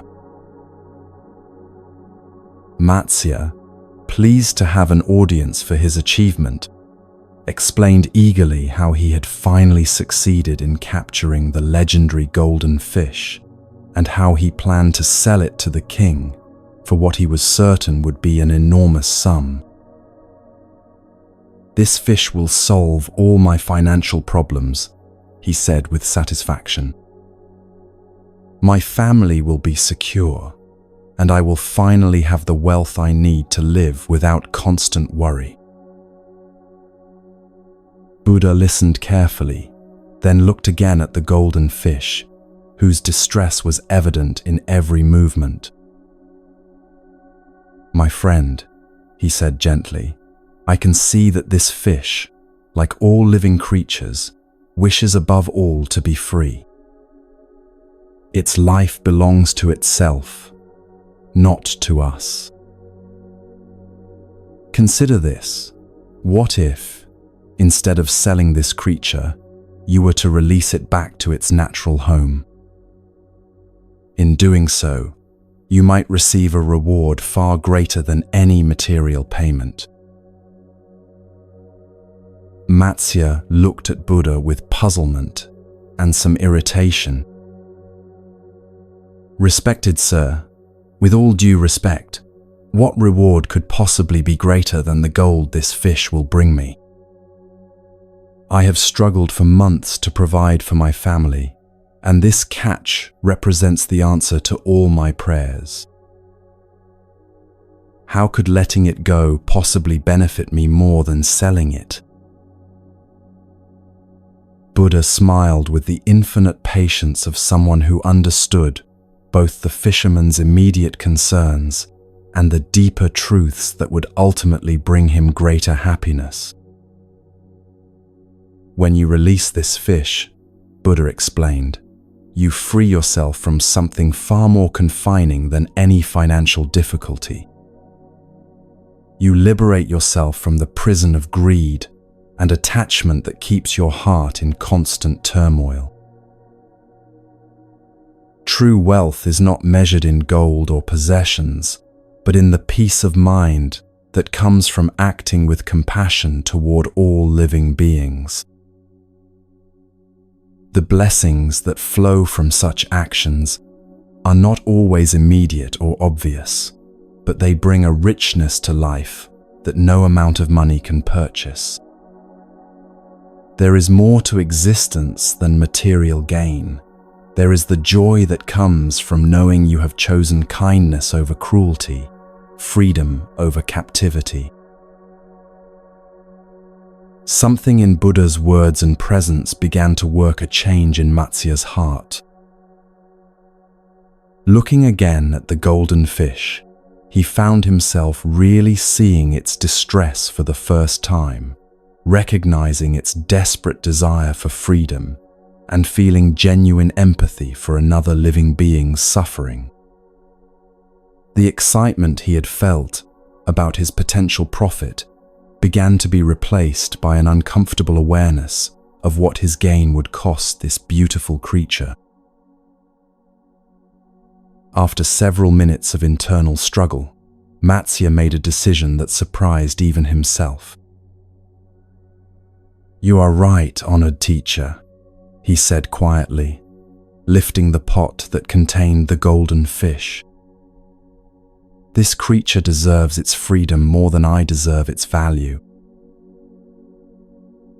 He walked to the edge of the river and gently poured the contents of the pot back into the flowing water. The golden fish paused for a moment, as if understanding what had just occurred, then began to swim in joyful circles, its scales catching the sunlight and creating ripples of light that seemed to dance across the entire surface of the river. Buddha watched this transformation with deep satisfaction. "See how the fish expresses its gratitude through pure joy," he observed. "When we release our attachments and choose compassion over greed, we too experience this same kind of freedom, and our hearts become as light as this creature's movements."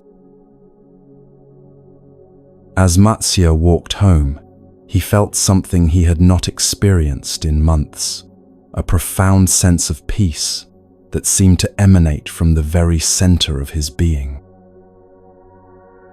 He had chosen compassion over profit, and while he could not yet see how this decision would affect his material circumstances, he knew with absolute certainty that he had made the right choice.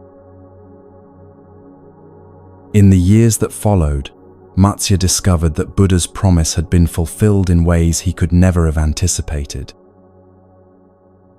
His life indeed became richer, not through the accumulation of wealth, but through the deep contentment that comes from living in harmony with one's highest values and treating all beings with the respect and compassion they deserve.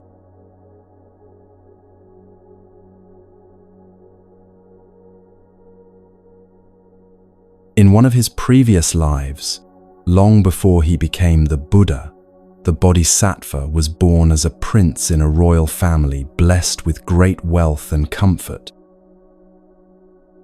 Despite living surrounded by luxury and having access to every pleasure that material abundance could provide, this prince possessed a heart so filled with compassion that he could not bear to witness the suffering of any living being without feeling compelled to help.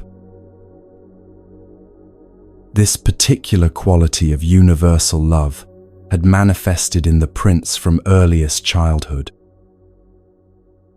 While other royal children played with expensive toys and competed for their parents' attention, he would spend his time caring for injured birds, feeding stray animals, and finding ways to ease the burdens of the servants who worked in the palace.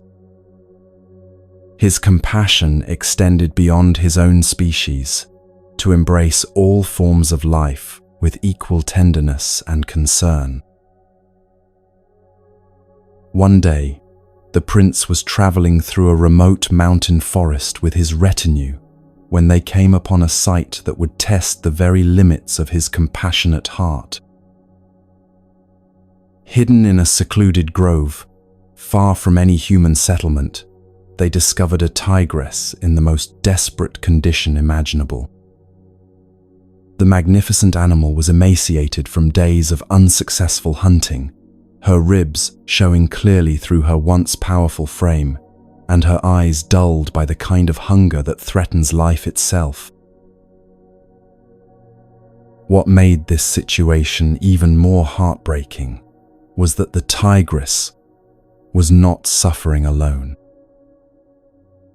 Beside her lay several small cubs, weak and crying from their own hunger, completely dependent on their mother for survival, yet unable to receive the nourishment they desperately needed.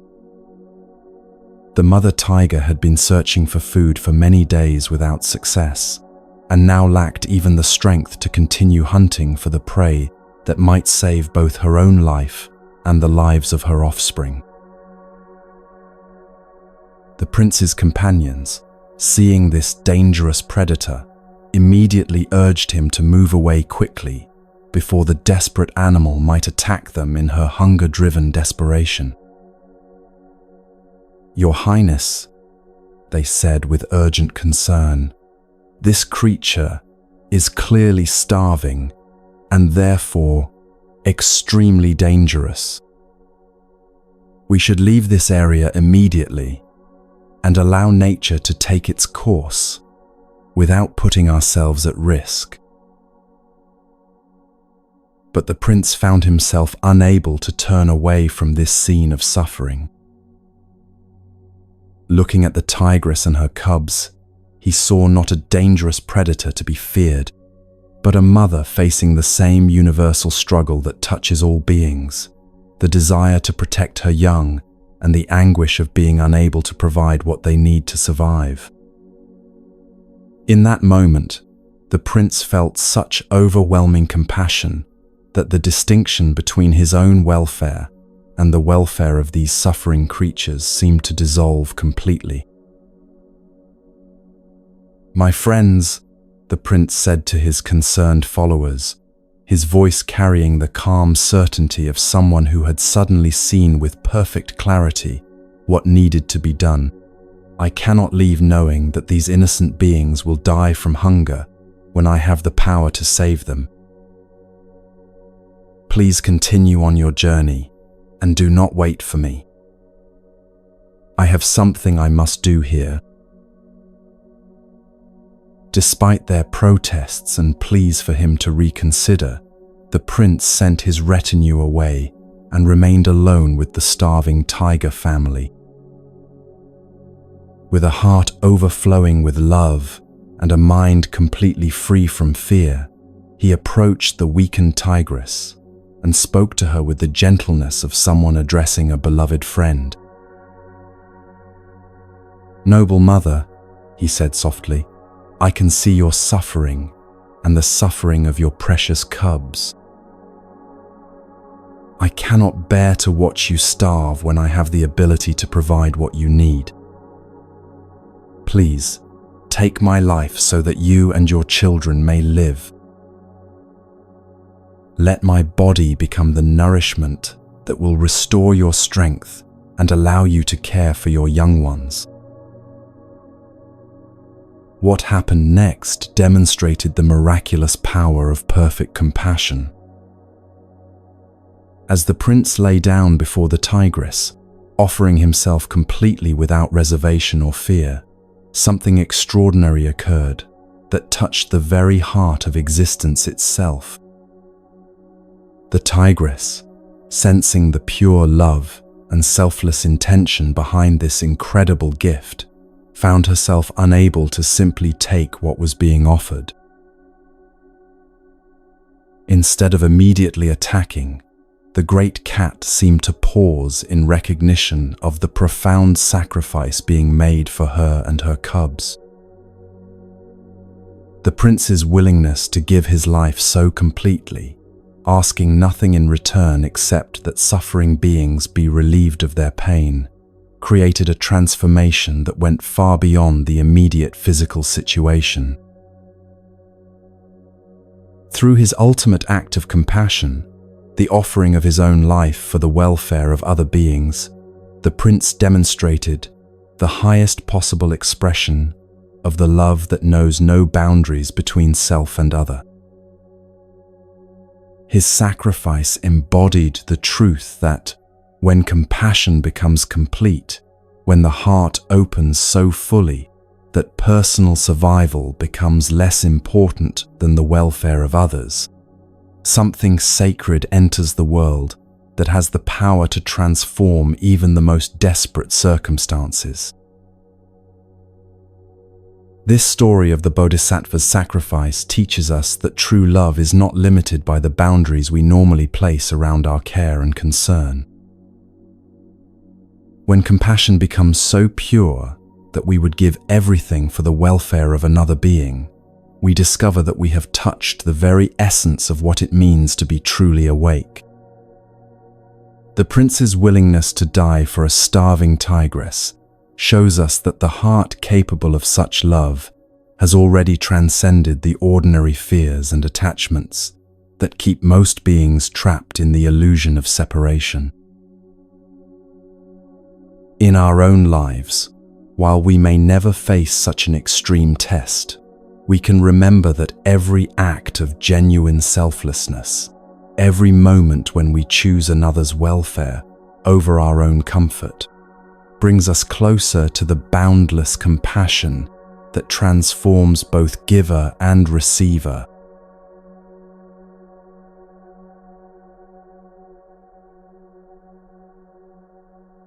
As these ancient stories settle into your heart, like seeds finding fertile soil, take a moment to recognize the profound journey you have just completed.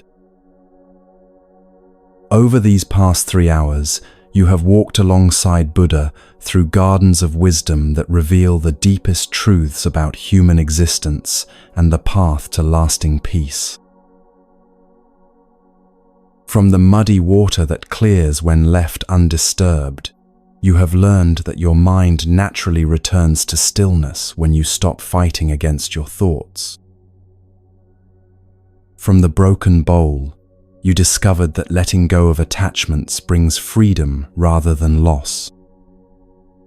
Through the anger medicine of silence, you found that emotional storms pass when not fed by reactive words. Each story has been a mirror, reflecting back to you the Buddha nature that has always existed within your own heart. Like the beggar who possessed hidden wealth, you already carry everything needed for genuine happiness.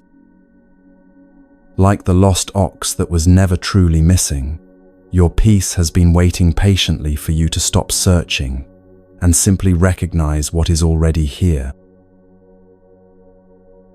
Whether you are drifting towards sleep or carrying these teachings into your waking hours, remember that transformation happens gradually, gently, like water wearing smooth the sharpest stone. Each time you return to Moonlight Temple, these timeless truths will meet you exactly where you are, offering new depths of understanding and comfort. May you rest in the profound peace that comes from knowing you are never alone on this journey. May these Buddha stories continue to work their quiet magic in your heart, bringing you closer each day to the awakening that is your birthright. Until we meet again in this sacred space of wisdom and rest, may all beings be happy. May all beings be peaceful. May all beings be free.